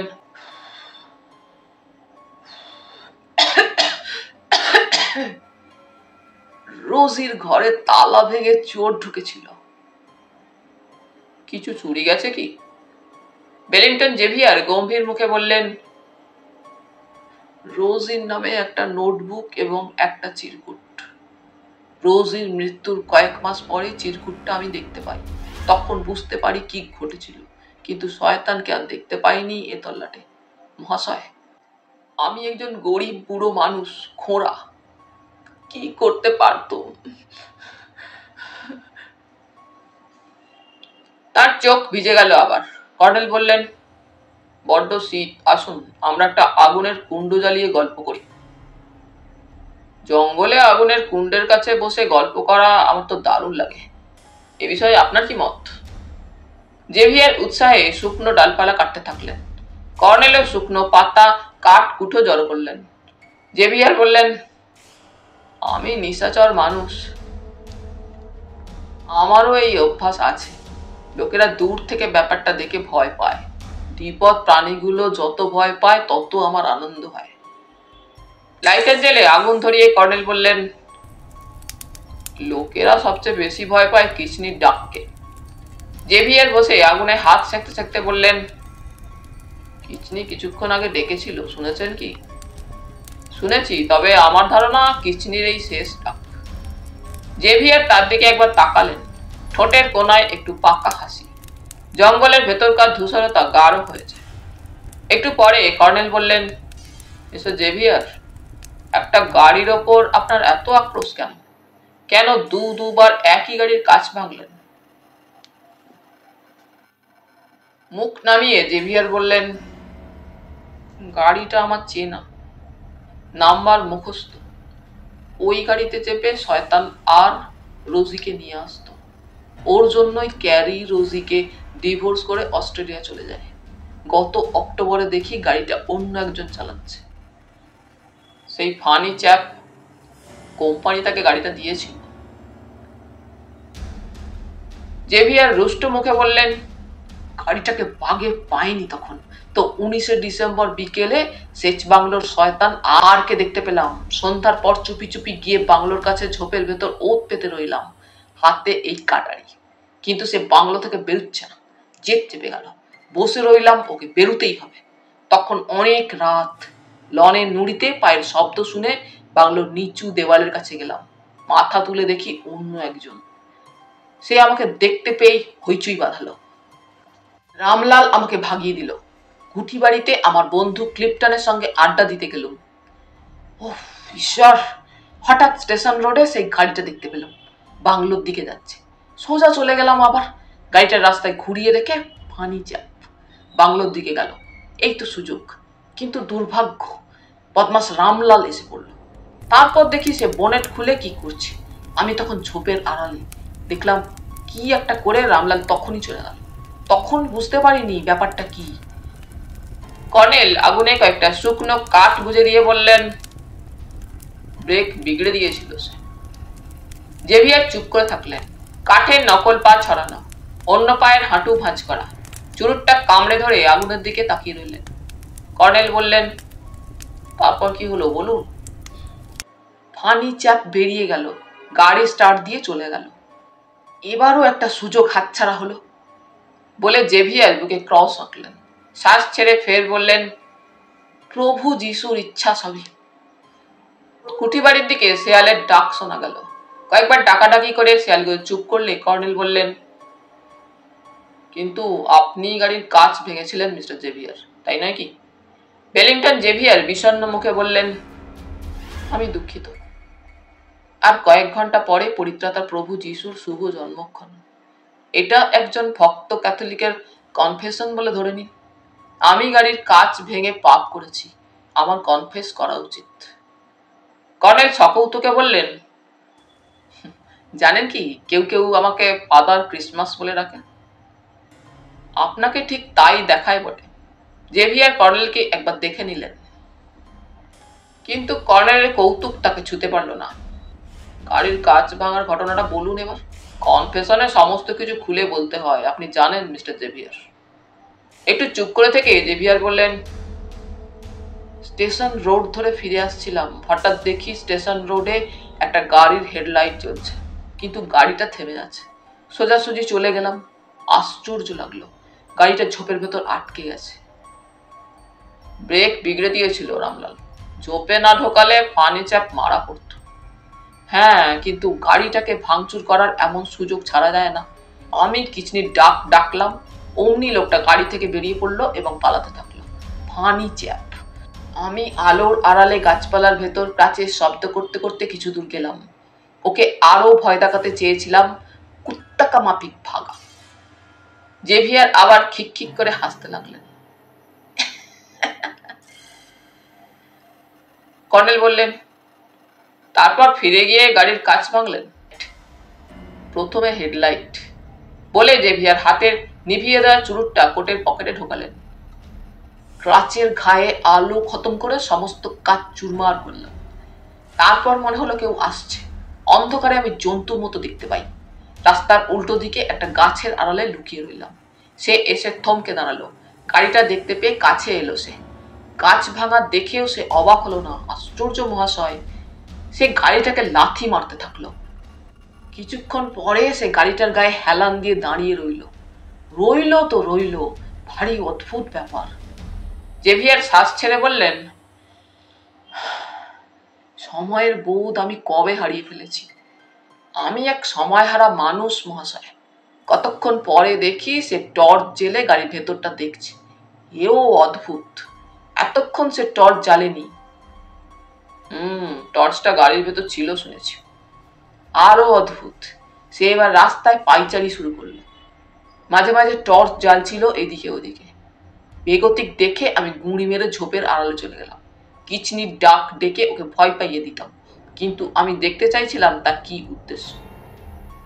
আরো কতক্ষণ কেটে গেল। অন্ধকারটা কুয়াশায় ভরে গেল। আপনি দেখে থাকবেন, মেঘের মতো কুয়াশা চলাফেরা করে শীতের রাতে। হঠাৎ শুনি গুলির শব্দ। শুধু দেখলাম জ্বলন্ত টর্চটা আছড়ে পড়ল। অমনি আমি ভয় পেয়ে পালিয়ে গেলাম। I can't tackle with any firearms. Bellington Xavier হঠাৎ ভয় পাওয়া মুখে উঠে দাঁড়ালেন। কর্নেল বললেন, একটা কথা মিস্টার জেভিয়ার, ওদিকে একটা গাছে কেউ গুলি ছুঁড়ে হাতে টিপ করত। আপনি বনচর মানুষ, নিশ্চয়ই আপনার চোখে পড়ে থাকবে। জেভিয়ার পা বাড়িয়ে বললেন, আর পাপের কথা নয়, শুভ ক্রিসমাস আসন্ন, আমি গির্জায় যাওয়ার জন্য পোশাক বদলাবো। Please mister Xavier. জেভিয়ার কাছে ভর দিয়ে চলতে চলতে চাপা স্বরে বললেন, শিগগির এখান থেকে চলে যান, আমার মাননীয় বন্ধু ক্লিফটনের আত্মাকে বিরক্ত করবেন না। Go away, go away. Bellington Xavier জঙ্গলের ভেতর অন্ধকারে উধাও হয়ে গেলেন। সুশীলা কফি দিয়ে চলে যাচ্ছিল। কর্নেল বললেন, সুশীলা, আজ ফির ভি কিচনি চিল্লাই। সে চমকে উঠে ঘুরে কপালে দুহাত ঠেকালো। हाय राम, फिर भी किसी का जान जाएगा। हमने उनको बाँचा दिया सुशीला। তার মুখে বিশ্বাস অবিশ্বাসের টানাপোড়েন খেলছিল। ফিসফিসিয়ে উঠল সে। तब और किसी का खतरनाक होगा कर्नल साहब। তারপর একটু ইতস্তত করে বলল, आप भी होशियार रहना। বলেই সে চলে গেল। কর্নেল কফিতে চুমুক দিলেন। আজ সারাটা দিন খুব ধকল গেছে। চমকপ্রদ নাটকীয় কিছু ঘটনা ঘটেছে। এক একটি ঘটনায় একটি জটিল রহস্যের এক একটি স্তর উন্মোচিত হয়েছে, তা ঠিকই, কিন্তু ফলের ভেতর শক্ত আটির মতন একটা জায়গা রয়ে গেল বিজয়েন্দুর অস্ত্রটা। রানু বলছিল প্রিয় তার বউয়ের প্রাক্তন প্রেমিককে খুন করার জন্য শালিকে দিয়ে ওটা হাতিয়েছিল। রানু প্রিয়র .22 চেনা রিভলভারটা দেখেনি, কিন্তু অরিন্দ্র তো দেখেছেন। নাত জামাইয়ের অস্ত্রগুলো তার চেনার কথা। যদি সত্যি ওটা বিজয়েন্দুর হতো, তার মতো মানুষ হইচই বাঁধিয়ে বসতেন। অথচ তেমন কোনো প্রতিক্রিয়া তার মধ্যে ঘটল না। নাকি কোনো স্ক্যান্ডালের ভয়ে অরিন্দ্র ব্যাপারটা চেপে গেলেন। পিউ বলছিল পিয়ালির কাছে শুনেছে একসময় রানুর নামে স্ক্যান্ডাল রটেছিল। তার সহজ মানে রানু কারোর সঙ্গে প্রেম করত। কে সে? পিউকে পিয়ালির পেছনে লাগানো দরকার, কারণ গণনাথ বলেছিলেন খুনি প্রিয় ভেবেই ভুল করে আনুকে মেরেছে। গণনাথের মতে রাজেশ শর্মা খুনি, এবং আপাত দৃষ্টে এর যুক্তি তো অস্বীকার করা চলে না। কিন্তু বিজয়েন্দুর একটা ফায়ার আর্মস নিখোঁজ হওয়া বড্ড গোলমেলে ব্যাপার। কর্নেল নড়ে বসলেন। অরিন্দ্রের উইলের কথা মনে পড়ে গেল। তার জীবদ্দশায় একজন ওয়ারিসের মৃত্যু হলে বাকি দুজন সম্পত্তি পাবে। প্রিয় মারা পড়লে সম্পত্তি পাচ্ছে রানু ও সাত্তকী। রানু বিধবা, অতএব সবটাই কার্যত সাত্তকীই পাচ্ছে। আবার প্রিয় মারা পড়লে তার মৃত্যুর দায় চাপানো যায় তার কোম্পানির ওপর, কারণ কোম্পানির একটা রহস্যময় কারবার আছে এবং প্রিয় সেটার গোপন তথ্য জানত। কোম্পানিকে সে ব্ল্যাকমেল করত। ব্ল্যাকমেলারকে কোম্পানি চুপ করিয়ে দিতে চাইবে, এটা স্বাভাবিক। প্রিয় যে কোম্পানির গোপন তথ্য জানত এবং কোম্পানিকে ব্ল্যাকমেল করত, সে কথা কি রানু বা সাত্তকীর জানা সম্ভব? প্রিয় সাত্তকীকে ওই সাইকেলটা দিয়েছিল, রং বদলে নিতে বলেছিল। সাত্তকীর পক্ষে কথাটা জানা কি সম্ভব? কিন্তু সাত্তকী গোয়ার, আত্মমগ্ন, নিছক অ্যাথলেট টাইপ ছেলে। তার একমাত্র স্বপ্ন খুশি লড়িয়ে হওয়া। তার সমস্ত বুদ্ধি শুদ্ধি দুটো হাতে গিয়ে জড়ো হয়েছে। দুটো হাতই তার চরম অস্ত্র। কুঠিবাড়ির জঙ্গলে গিয়ে বিজয়েন্দ্রের ফায়ার আর্মস নিয়ে টার্গেট প্র্যাকটিস করা প্রিয়কে হত্যার জন্য তার চরিত্রের সঙ্গে মানাচ্ছে না। এই কাজটার মধ্যে একটা নিখুঁত পরিকল্পনা আছে, অনবদ্য চাতুর্য আছে। প্রিয় সেরাতে আনুকে লক্ষ্য করে গুলি ছুঁড়েছিল। তার চীনা রিভলভারের একটা ফায়ার করা বুলেটও আছে। ওদিকে বেলিংটন জেভিয়ার মাত্র একবারই গুলির শব্দ শুনেছিলেন। তারপর আনুর ডেড বডি গঙ্গায় পাওয়া গেল, ঘটনাস্থলে নয়। কর্নেল হাল ছেড়ে দেওয়ার ভঙ্গিতে চেয়ারে হেলান দিলেন। জীবনে এমন জটিল রহস্যের পাল্লায় পড়েননি। চুরুট ধরিয়ে চোখ বুজে দাঁড়িতে অভ্যাস মতো আঙুলের চিরুনি টানতে থাকলেন।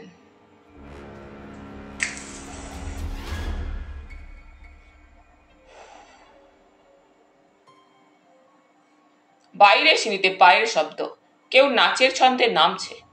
চোখ খুলে দরজার দিকে তাকালেন কর্নেল। পিউ ঘরে ঢুকে উত্তেজিতভাবে বলল, the mystery is solved colonel. Happy news on the eve of happy Christmas. The murderer is caught red handed. দাঁড়ান, বুড়োদাকে ডাকে, সব ডিটেলস শুনবেন। কর্নেল একটু হাসলেন। তুমি নিশ্চয়ই রামলালের কথা বলছো ডার্লিং। পিউ ধূপ করে একটা চেয়ারে বসে পড়ল। হতাশ ভঙ্গিতে বলল, আপনাকে যে একটা সাসপেন্স দেব তার উপায় নেই। রামলাল কি কবুল করেছে সে তোমার আনুদাকে খুন করেছে? পিউ মাথা নাড়ল। তাকেও করে, কিন্তু বুড়োদা বলল পুলিশ খুব ধোলাই দিয়েছে। ধোলাইয়ের চোটে বলে ফেলেছে সে জামাইবাবুর গাড়ি তারপর বরুণদা যখন সেই গাড়িটা পেল, দুবারই গাড়ির ব্রেক আর স্টিয়ারিং বিগড়ে দিয়েছিল। বলেনি সে অন্য একজনের হুকুমে কাজ করেছিল? বুড়োদাকে ডেকে আনে, আমি অত ডিটেলস শুনিনি বলে পিউ উঠে দাঁড়ালো। বসো, কথা আছে। পিউ ফের বসে বলল, আপনাকে কেমন যেন দেখাচ্ছে, ভীষণ টায়ার্ড। টায়ার্ড। কর্নেল মুখটা করুণ করে বললেন, তবে সেজন্য নয়, আজ দুই ছোকরার হাতে খুব হেনস্থা হয়েছে। আর বলো না, আশাপুরায় গিয়েছিলাম, গিয়ে এক বিপদ। তবে হিন্দি ভাষার একটা অনবদ্য ঐশ্বর্য আছে ডার্লিং। কাকেও গালাগালি দিতে হলে হিন্দির তুলনা নেই। আফটার অল ভাষা মানুষের ভাব প্রকাশের বাহন। গালমন্দ একটা ভাব, তারও সূক্ষাতি সূক্ষ্ম কারুকার্য আছে। হিন্দিতে সেটা যত স্পষ্ট ফোটে, পৃথিবীর আর কোনো ভাষায় তা ফোটে কিনা সন্দেহ। তোমার মনে পড়তে পারে পাগলা সাহেব বলেছিলেন, দ্য ফানি চ্যাপ কুত্তাকা মাফিক ভাগ যাতা। এই হিন্দি অংশটা তুমি ইংরেজি কি বাংলায় বলো, ওই অসাধারণ ব্যঞ্জনাটি ফুটবে না। ডার্লিং, আজ সত্যি আশাপুরা থেকে কুত্তাকা মাফিক ভাগ যাতা ঘটেছে আমার বরাতে। আমার লেজ নেই, কুকুরের মতো লেজ থাকলে লেজ গুটিয়ে যেত। ওহ, কি অপমান এই বুড়ো বয়সে। পিউ হাঁ করে শুনছিল। বলল, কে তারা? যারাই হোক, কানাকে কানা, খোঁড়াকে খোঁড়া বললে যেমন রাগ হয়, বুড়োকে বুড়ো বললেও হয়তো তেমনই রাগ হয়। কিন্তু বুদ্ধে এবং তার সঙ্গে আ বে প্লাস ইংরেজির brother in law in Hindi. Piu হেসে ফেলল। আপনি সত্যি অদ্ভুত মানুষ। আপনার কাছে ফায়ার আর্মস থাকে। রানুদির মুখে শুনেছি আপনার গায়ে নাকি ভীষণ শক্তি এ বয়সেও। এদের মাথা দুটো ঠুকে দিলেন না কেন? কর্নেল জোরে নিঃশ্বাস ফেলে বললেন, সিন ক্রিয়েট করতে চাইনি। যাই হোক, চারু ভবনের খবর বলো। পিউ গম্ভীর হয়ে গেল। বলল, অ্যাজ ইট ইজ। দাদামশাই পাম্পকিন ফেস, বেশি কথা বলছেন না। রানুদি তো কথা বলাই বন্ধ করেছেন, খালি বুড়োদা নর্মাল। দিদি আগামীকাল চলে যাবে বলে রেডি হচ্ছিল। বুড়োদার কাছে রামলাল ধরা পড়ার খবর শুনে মত বদলেছে। জামাইবাবু শিগগির নাকি ছাড়া পাওয়ার চান্স আছে, বুড়োদাই বলল। কর্নেল একটু চুপ করে থেকে বললেন, তুমি রানুর স্ক্যান্ডাল লটার কথা বলেছিলে? পিয়ালি চুপি চুপি বলেছিল। পিউ চাপা স্বরে বলল, রানুদির সঙ্গে একটা লোকাল লোকের প্রেম প্রেম চলছিল। দাদামশাই তাকে পছন্দ করতেন না বলে তার সঙ্গে রানুদির বিয়ে দেননি। হি ওয়াজ আ স্কুল টিচার। সেই জন্য বুড়োদার জামাইবাবু, শিকারী ভদ্রলোক, রানুদিকে একবার গুলি করতে গিয়েছিলেন। এখন সে কোথায় আছে বলেনি পিয়ালি? রানুদির হাজব্যান্ডের ভয়ে পালিয়ে গিয়েছিল। আপনি পিয়ালির কাছে ডিটেলস শুনবেন। পিউ তেতো মুখে বলল, এদের ফ্যামিলিতে প্রচুর স্ক্যান্ডাল আছে, বাইরে থেকে বোঝা যায় না। প্রথম দিন এসে তো ভীষণ ভালো লেগেছিল, অথচ এরা আমার দিদির নামে যা তা বলে। আমার সম্পর্কেও আড়ালে বিচ্ছিরি রিমার্ক পাস করে। গেও সুপারস্টিশিয়াস এলিমেন্টস। পিউ হঠাৎ হাসল। অ্যান্ড দ্যাট কিচনি। আজ আবার কিচনির ডাক শুনেছি পিউ। পিউ উঠে দাঁড়িয়ে বলল, অ্যান ওয়াইল্ড অ্যানিম্যাল, শিওর। সাবধান ডার্লিং, তোমাকে সাত্তকীর শিওর ভূতটা পেয়েছে। বুড়োদার মুখে কথাটা দারুণ লাগে। বলুন, কিন্তু তুমি কোথায় যাচ্ছ? বুড়োদার ঘরে। নাচতে? ফ্যাক্ট। টিভিতে আজ ব্রুনো এবং টাইসনের ইন্টারভিউ। তারা কারা? পিউ চোখ বড় করে বলল, আপনি জানেন না? Heavyweight boxer. সরি কর্নেল, আপনি সেই মোহাম্মদ আলীর যুগে পড়ে আছেন। Ali is suffering from Parkinson's disease.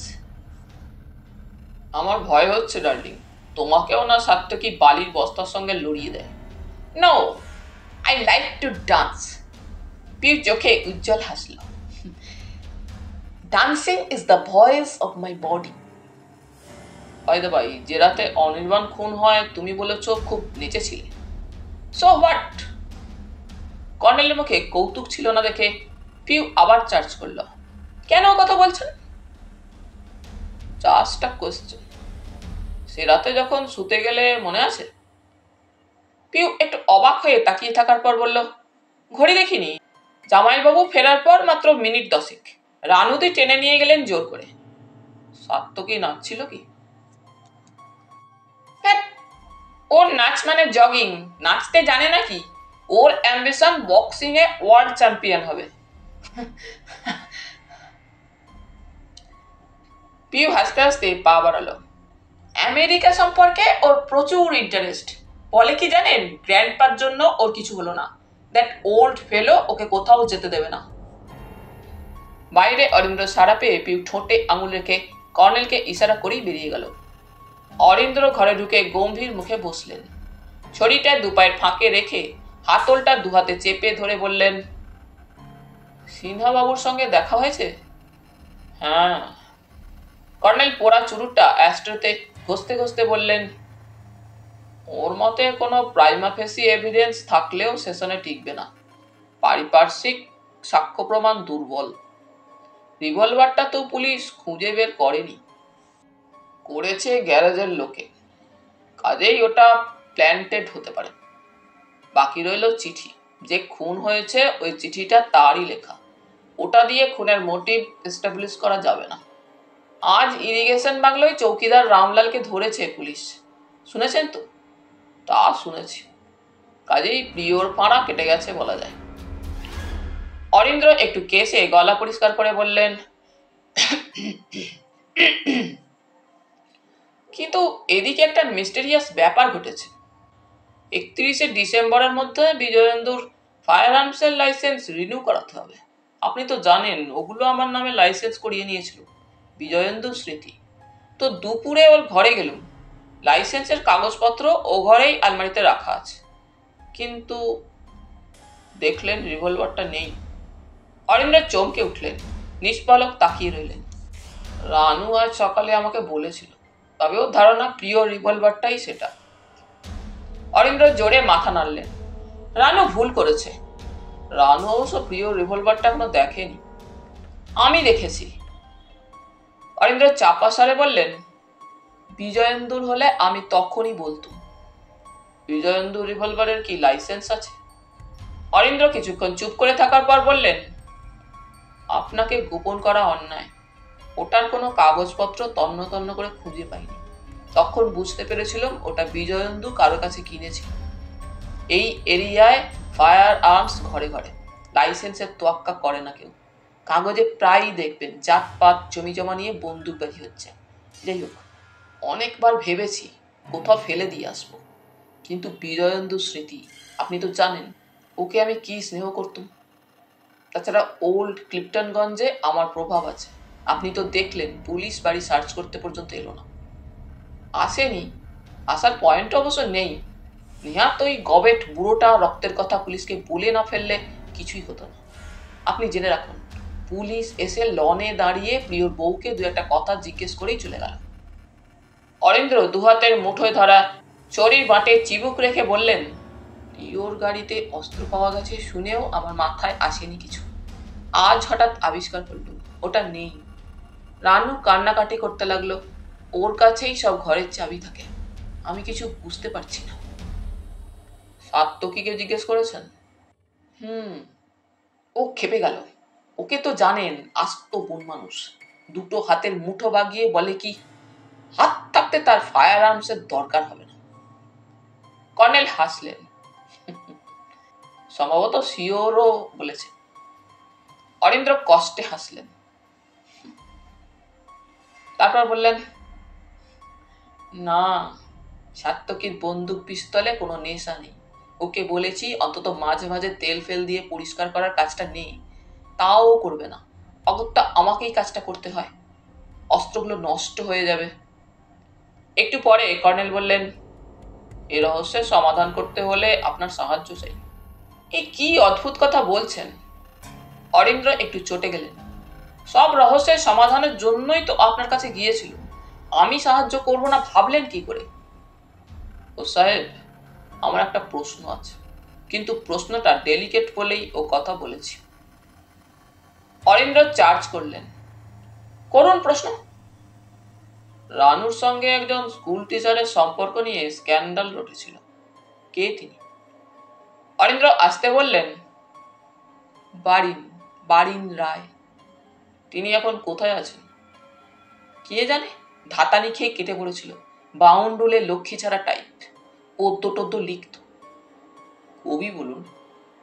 Arindra রুষ্ট মুখে বললেন, কবি টবি বুঝি না, আপনার প্রশ্নের উদ্দেশ্য বলুন, ফ্র্যাঙ্কলি আলোচনা করব। তার সঙ্গে রানুর বিয়ে দিতে কি বাধা ছিল? অরিন্দ্র একই মেজাজে বললেন, তখন যতীন বেঁচে নেই, বুড়ো স্কুলে পড়ে। বিহারের মাটি অন্যরকম মাটি। এ মাটি হাতের মুঠোয় রাখতে হলে বন্দুকবাজি করতে হয়। ন্যাকা মেয়ে মুখো স্কুল টিচার দিয়ে কাজটা চলে না। আমি খুঁজছিলুম একজন বন্দুকবাজ নাচ জামাই, যে এসে আমার পাশে দাঁড়াবে। তো পিয়ালির ঠাকুরদা ছিল ডাক্তার, তার সঙ্গে কনসাল্ট করতুম। তার কাছে খোঁজ পেলুম বিজয়েন্দুর, ভাগলপুরের ছেলে। ওর বাবাও ছিল নামকরা শিকারী। তখন বাবা মা বেঁচে নেই, কাকা রেলের গার্ড। তার সঙ্গে কর্নেল তার কথার ওপর বললেন, এসব কথা অনেকবার বলেছেন বুস সাহেব। অরিন্দ্র ভুরু কুচকে বললেন, কোনটা বলিনি? বারিন বাবুর কথা বলার মতো নয় বলেই বলিনি। প্রশ্ন করলেন, বললুম। এখনো রানুর সঙ্গে বারিনবাবুর কোনো যোগাযোগ আছে কি না? অ্যাবসার্ড। রানু তাহলে কবে বাড়ি ছেড়ে চলে যেত? ও নিজের ভাগ্যকে মেনে নিয়েছে। কিন্তু আমি জানতে পেরেছি বিজয়েন্দু একবার রানুকে গুলি করে মারতে গিয়েছিল। অরিন্দ্র হাসবার চেষ্টা করলেন, আমার সিলেকশন ঠিক হয়নি। বিজয়েন্দু জঙ্গলি গোয়ার, আর রানুকে তো দেখে আসছেন এতদিন। বাঘের সঙ্গে বাঘিনীর লড়াই, এর মধ্যে বারিন টারিন নো ফ্যাক্টর। বাইরে সুশীলা সাড়া দিল, ভোজন করতে ডাকলো রানু দিদি, আপনারা আসেন, রাত হয়ে গেল। অরিন্দ্র উঠে দাঁড়ালেন, চলুন, আজ একসঙ্গে খাবো বলে রেখেছি রানকে। দরকার মনে করলে ওকে বাজিয়ে দেখতে পারেন, সেই জন্য আমি কিছু মনে করব না। ঘর থেকে বেরিয়ে একটু দ্বিধার সঙ্গে বললেন, ফের হঠাৎ কেন এসব কথা আমি ঠিক বুঝতে পারছি না, একটু আভাস অন্তত দিন। কর্নেল আসতে বললেন, কিছু না, নিছক কৌতূহল। অরিন্দ্র গম্ভীর হয়ে গেলেন। দোতলায় কিচেনের লাগোয়া ডাইনিং রুমে টেবিল সাজিয়ে রানু দাঁড়িয়েছিলেন, মুখে গাঢ় অন্যমনস্কতার ছাপ। কর্নেল বললেন, পিউ, সাত্তকী, শ্রাবণী ওরা খাবে না? রানু বললেন, ওরা টিভি দেখছে, আমরা সবাই পরে বসবো। অরিন্দ্র বললেন, ক্রিসমাসের রাতে প্রতিবার স্পেশাল মেনু হয়, আমার ক্রিশ্চিয়ান বন্ধুদেরও ডাকি, কিন্তু এবার আমাদের আনহ্যাপি ক্রিসমাস। কর্নেল সহাস্যে বললেন, কেক দেখতে পাচ্ছি, দ্যাটস অল। বুড়োকে দিয়ে আনিয়েছি। রানু ঠাকুরদার পিছনে দাঁড়িয়ে চেয়ারের দুদিকে হাত রেখে বললেন, আপনি তো কখনো ক্রিসমাসে এখানে আসেননি, খুব ধুমধাম হয়, পুজোর মতোই। অরিন্দ্র চুপচাপ খাচ্ছিলেন। কর্নেল ব্রিটিশ আমলে কলকাতার ক্রিসমাসের গল্প করছিলেন। কিছুক্ষণ পরে বললেন, আশাপুরা থেকে ফিরে খ্রিস্টানপাড়া স্টপে নামলুম। ওখানে তিষ্ঠন দায়, মাইকের চোটে কান ঝালাপালা। তখন প্রায় 4:15 বাজে। হঠাৎ একটা লাল ঘুঘুর ঝাঁক দেখতে পেলুম, রেয়ার স্পেসিস আজকাল। ঝাঁকটা ফলো করলুম, কুঠি বাড়ির ছাদে গিয়ে বসলুম। সেখানে গিয়ে আপনার ফ্রেন্ডের সঙ্গে দেখা। অরিন্দ্র তাকালেন, বেলিংটন জেভিয়ার। পাগলা মানুষ, সবসময় টোটো করে ঘোরেন, আবোল তাবোল কথাবার্তা। তারপর হঠাৎ বললেন, কুঠি বাড়ির জঙ্গলে একটা অদ্ভুত গাছ আছে, দেখবেন। নিয়ে গেলেন দেখাতে। অরিন্দ্র বললেন, কি গাছ? চিনতে পারলুম না, কিন্তু সত্যি অদ্ভুত। কেউ রিভলভারের টার্গেট প্র্যাকটিস করেছে গাছটার মুড়িতে, ছুরির ডগায় খুঁচিয়ে একটা গুলি বের করেছে। এলাকার কোনো ডাকু গুন্ডা হবে। অরিন্দ্র গলার ভেতর বললেন, বিজয়েন্দু বলতো সেও ওইভাবে হাতের টিপ ঠিক করতো ছেলেবেলায়। ক্রিপ্টনগঞ্জে আজকাল ডাকু গুন্ডার রাজত্ব। গুলিটা .32 বোরের রিভলভার থেকে ছোড়া হয়েছিল। অরিন্দ্র রানুর দিকে তাকালেন। রানু শুকনো মুখে বললেন, বুড়োর জামাইবাবুর রিভলভার হাতানোর কথা আমি কর্নেল সাহেবকে বলেছি। অরিন্দ্র জল খেয়ে উঠে দাঁড়ালেন, শক্ত মুখে বললেন, ভগীরথ চুরি করে কাউকে বেচেছে, আই ভেরি মাচ ডাউট ঘরের শত্রু বিভীষণ কতটা ফেলনা নয়, ওকে চার্জ করব। কর্নেল বললেন, প্লিজ বোস সাহেব, আপনি ও নিয়ে মাথা ঘামাবেন না, আমার উপর ছেড়ে দিন। 1 ঘন্টা পরে কর্নেল নেমে এলেন তার ঘরে। তিনি বাড়িতে থাকলে সুশীলা এ ঘরে তালা আটে না। ঘরে ঢুকে হঠাৎ কর্নেলের মনে হলো, গুলিবিদ্ধ গাছটার কথা বলা কি ঠিক হলো? চুরুট ধরিয়ে দরজা বন্ধ করে তিনি সাইকেলটার দিকে তাকালেন। বনোয়ারিজির কথাগুলো মনে ভেসে এলো। হাজার হাজার সাইকেলের মধ্যে 20-25টা বাতিল করে দেয় বিদেশি কোম্পানি। লোডিং আনলোডিং এ ড্যামেজ হওয়া স্বাভাবিক। বাতিল সাইকেল ফেরত এলে স্থানীয় বাজারে বিক্রি করা হয়। ড্যামেজ নাকি ওই রকম বেঢপকরণের জন্যই বাতিল হয়? চোখে পড়ার মতো গরম। ফেরত এলে পার্ট বাই পার্ট খুলে মেরামত করে। কর্নেল সোজা হয়ে বসলেন। এটা সাত্তকীকে দিয়েছিল এবং রং বদলাতে বলেছিল। ফেরত আসবে বলেই কি গরম ওই রকম করা হয়? উঠে গিয়ে কিট ব্যাগটা খুললেন কর্নেল। একটা রেঞ্জ আর একটা প্লাস বের করলেন। তারপর সাইকেলটা খুলতে শুরু করলেন।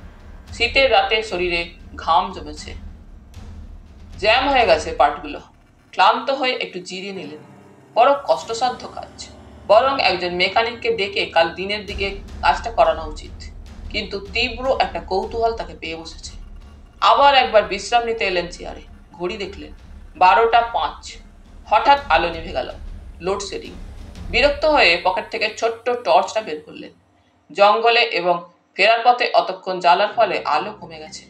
সুশীলা একটা মোম রেখেছিল, কোথাও নেই। কিট ব্যাগে মোম রাখেন কর্নেল। ছটফট কিট ব্যাগ খুললেন। আশ্চর্য, একটাও নেই। সহসা মনে হলো তিনি নিরাপদ নন। পশ্চিমের জানালায় একটা কপাট খোলা ছিল। দ্রুত বন্ধ করে দিলেন তিনি। প্রিয় রিভলভারটা সারাক্ষণ তার জ্যাকেটের ভেতর বাঁ পকেটে থাকে, নিজেরটা ডান পকেটে। নিজেরটা বের করার সঙ্গে সঙ্গে উত্তরের দরজায় টোকার শব্দ হলো। ওদিকটায় এক টুকরো খোলা বারান্দা, নিচে ঘন উঁচু ঘাস, তারপর খিড়কির দরজা পর্যন্ত গাঢ় জমাট লতাগুলো। কর্নেল বললেন, কে? কোনো সাড়া এলো না। আবার টোকার শব্দ হলো 3 বার। একটা চ্যালেঞ্জ। কর্নেল নীলাদ্রি সরকারকে চ্যালেঞ্জ জানাতে এসেছে কেউ। ক্ষীণ আলোয় মরচে ধরা ছিটকিনিটা খুলে আগরটা নামাতেই বাইরে থেকে প্রচন্ড চাপ এলো। কর্নেল ছিটকে এক পাশে সরে গেলেন। একটা মুখোশ পরা লোক একটু ঝুঁকেই কর্নেলের রিভলভারের নলটা নিমেষে মুখোশের ওপর যেতেই সে এক লাফে পিছিয়ে গেল এবং বারান্দা থেকে নেমে ঝোপঝাড়ের ভেতর দিয়ে বাড়ির আড়ালে উধাও হয়ে গেল। কর্নেল দরজাটা বন্ধ করে দিলেন। চেয়ারে বসে চুরুট ধরালেন। তারপর মনে পড়ল, মুখোশটা আজকাল প্রচুর দেখা যায়। অরণ্যদেবের মুখোশ। মিনিট 10 পরে আলো জ্বলে উঠল। ঘর চুরুটের ধোঁয়ায় ভরে গেছে।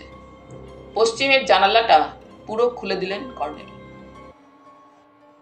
ভোরে মর্নিং ওয়াকের জন্য বেরিয়ে কর্নেল পোর্টিকোয় পিউকে চুপচাপ দাঁড়িয়ে থাকতে দেখলেন। মর্নিং দময়ন্তী। শুনে সে ঘুরে দাঁড়ালো, একটু হাসলো। Morning father Christmas. But why Damayanti? Colonel পা বাড়িয়ে বললেন, পামকিন ফেস। আমার? একটি চঞ্চল হাসি খুশি মেয়ের মুখে হঠাৎ এই রাসভারী ভাবের সঙ্গে দময়ন্তী ফিট করে দেয়। কর্নেল বাইনোকুলার তুললেন চোখে।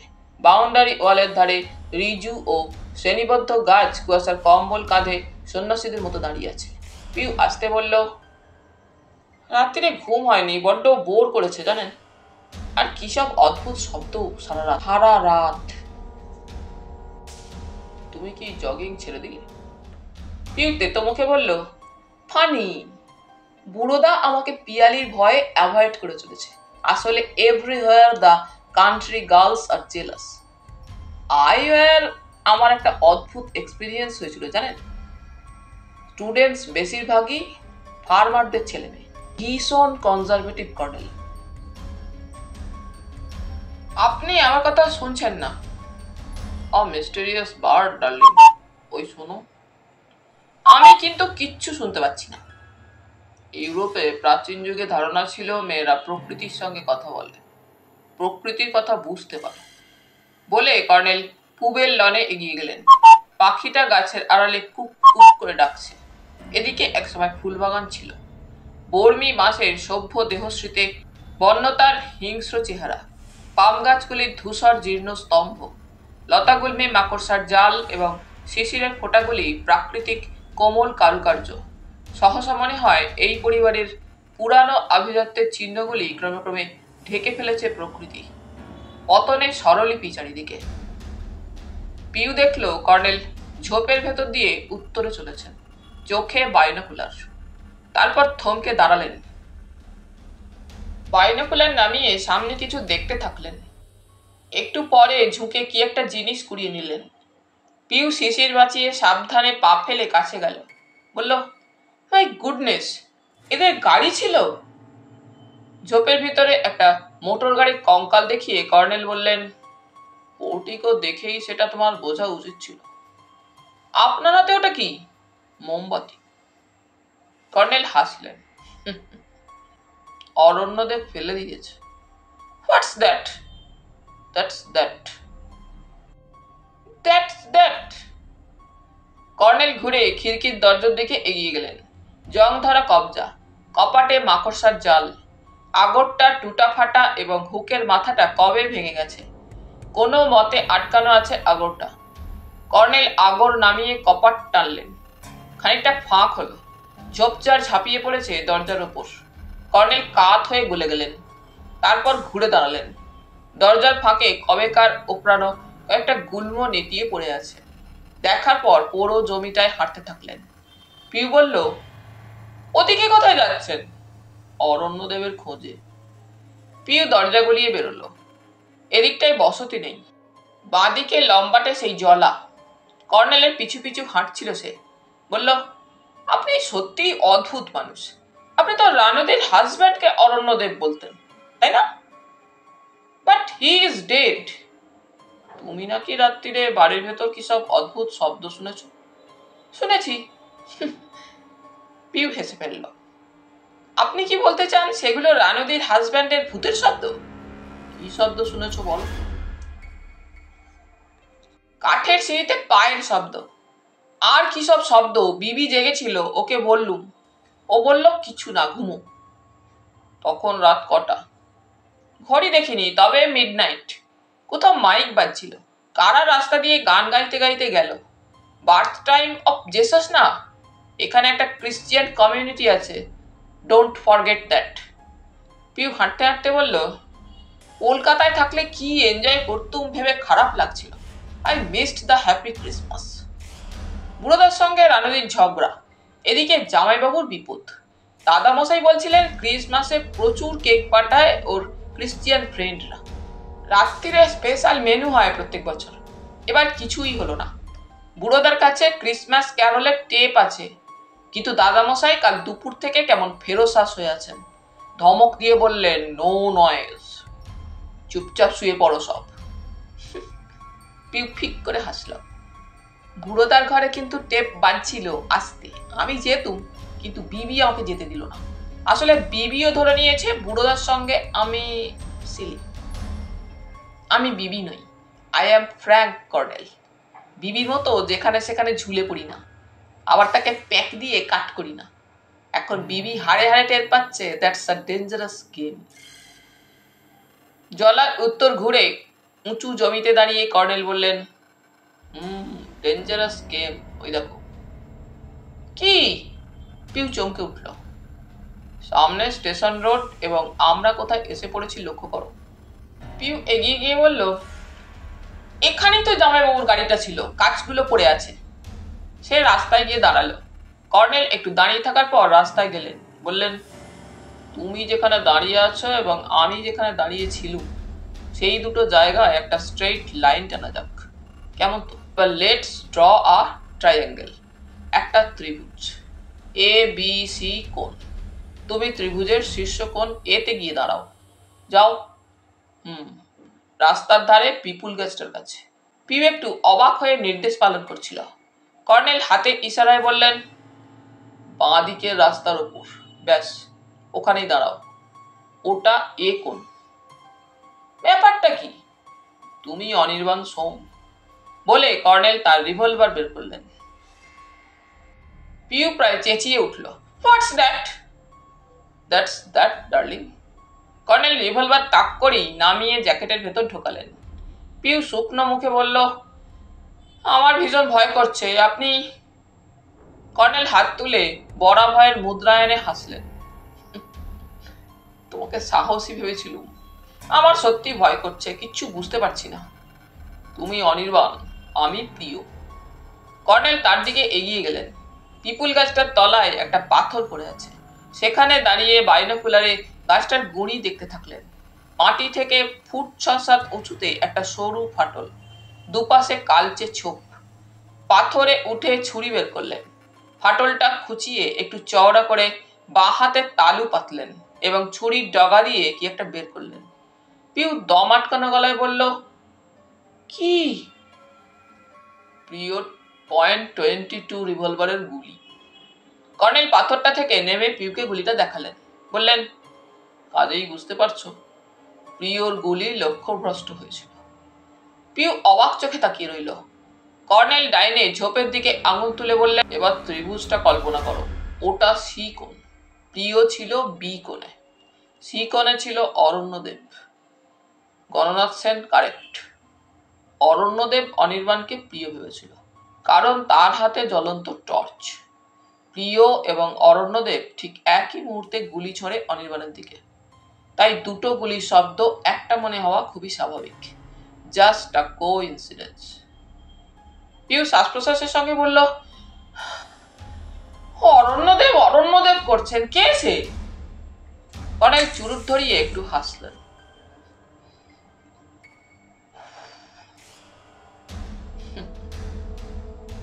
কাল রাতে লোডশেডিং এর সময় সে আমার ঘরে হানা দিয়েছিল। মুখে অরণ্যদেবের মুখোশ, নাকের ডগায় রিভলভারের নল সে প্রত্যাশাই করেনি, পালিয়ে গেল। মাই গড, আমার ভয় করছে। কর্নেল মিটিমিটি হেসে বললেন, আরো ভয় পাইয়ে দিই। সে রাতে অরণ্যদেব প্রিয়কে গুলি করে মারতে এসেছিল চারু ভবনের খিড়কি দিয়ে। সে তককে তককে ছিল। প্রিয় দ্বিতীয়বার চুপি চুপি গেট থেকে বেরিয়ে যায় গাড়ি থেকে তার রিভলভার আনতে। কিচনির ডাক বড় ভয়ঙ্কর, সে তো শুনেছ ডার্লিং। প্রিয় বেরোলে সেও চুপি চুপি খিড়কি দিয়ে বেরিয়ে আসে। ভুল করে অনির্বাণকে গুলি করে পালিয়ে যায়। বাড়ি ফিরে ভুলটা সে টের পায়। প্রিয়কে ফিরতে দেখেছিল, শিওর। প্রিয় নার্ভাস হাসলো। I am not so sure. তবে বুড়োদা বলছিল রামলাল কবুল করেছে। তার কথার উপর কর্নেল বললেন, again Gananath Sen is correct. Rajesh Sharma বাংলোর পাশের ঘরে ছিল। সে অনির্বাণ এবং প্রিয়র সম্পর্কের ব্যাপারটা আড়ি পেতে শুনে থাকবে। এবার ঘটনাটা সাজানো যাক। প্রিয় কোম্পানির আরেক ব্ল্যাকমেলার। রামলালকে দিয়ে রাজেশ তার গাড়ির ব্রেক বিগড়ে দিয়েছিল। কাজেই ধরে নিয়েছিল অ্যাক্সিডেন্টে প্রিয় মারা পড়বে। ওই বাঁকের মুখে বাঁ দিকে নিচের জলাটা দেখতে পাচ্ছ? যে গাড়ি ব্রেক ফেল করেছে সেই গাড়ি বাঁকের মুখে রাস্তার বাঁ দিকের ঢালে পৌঁছলেই গড়িয়ে পড়া 100% চান্স। তোমাকে বলেছিল, সব রাস্তা বা রেল লাইনের বাঁকের মুখে একটা দিক ঢালু রাখা হয়। স্পিডের মুখে ব্যালেন্স বজায় রাখাই এর উদ্দেশ্য।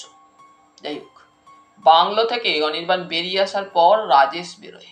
সে এখানে পৌঁছেই অনির্বাণের ডেড বডি দেখতে পায়। রাজেশের ভয় পাওয়ার কথা, কারণ গণনাথের বডিগার্ড মার্ডার্ড। গণনাথের কি রিয়াকশন হবে সে জানে না। সে রামলালকে ডেকে এনে বডিটা গঙ্গার দহে ফেলে দিয়ে যায়। দুটো বডি দহে ফেলার পর এটা তার অবসেশনে পরিণত হয়েছিল। তাছাড়া দহটার প্রচুর বদনাম, মৃত্যুর ফাঁদ, আর ওই কিচনি। পিউ চার্জ করল, ইঞ্জিনের ভেতর রিভলভার গেল কি করে? বলছি। কর্নেল চুরুটের ধোঁয়া ছেড়ে বললেন,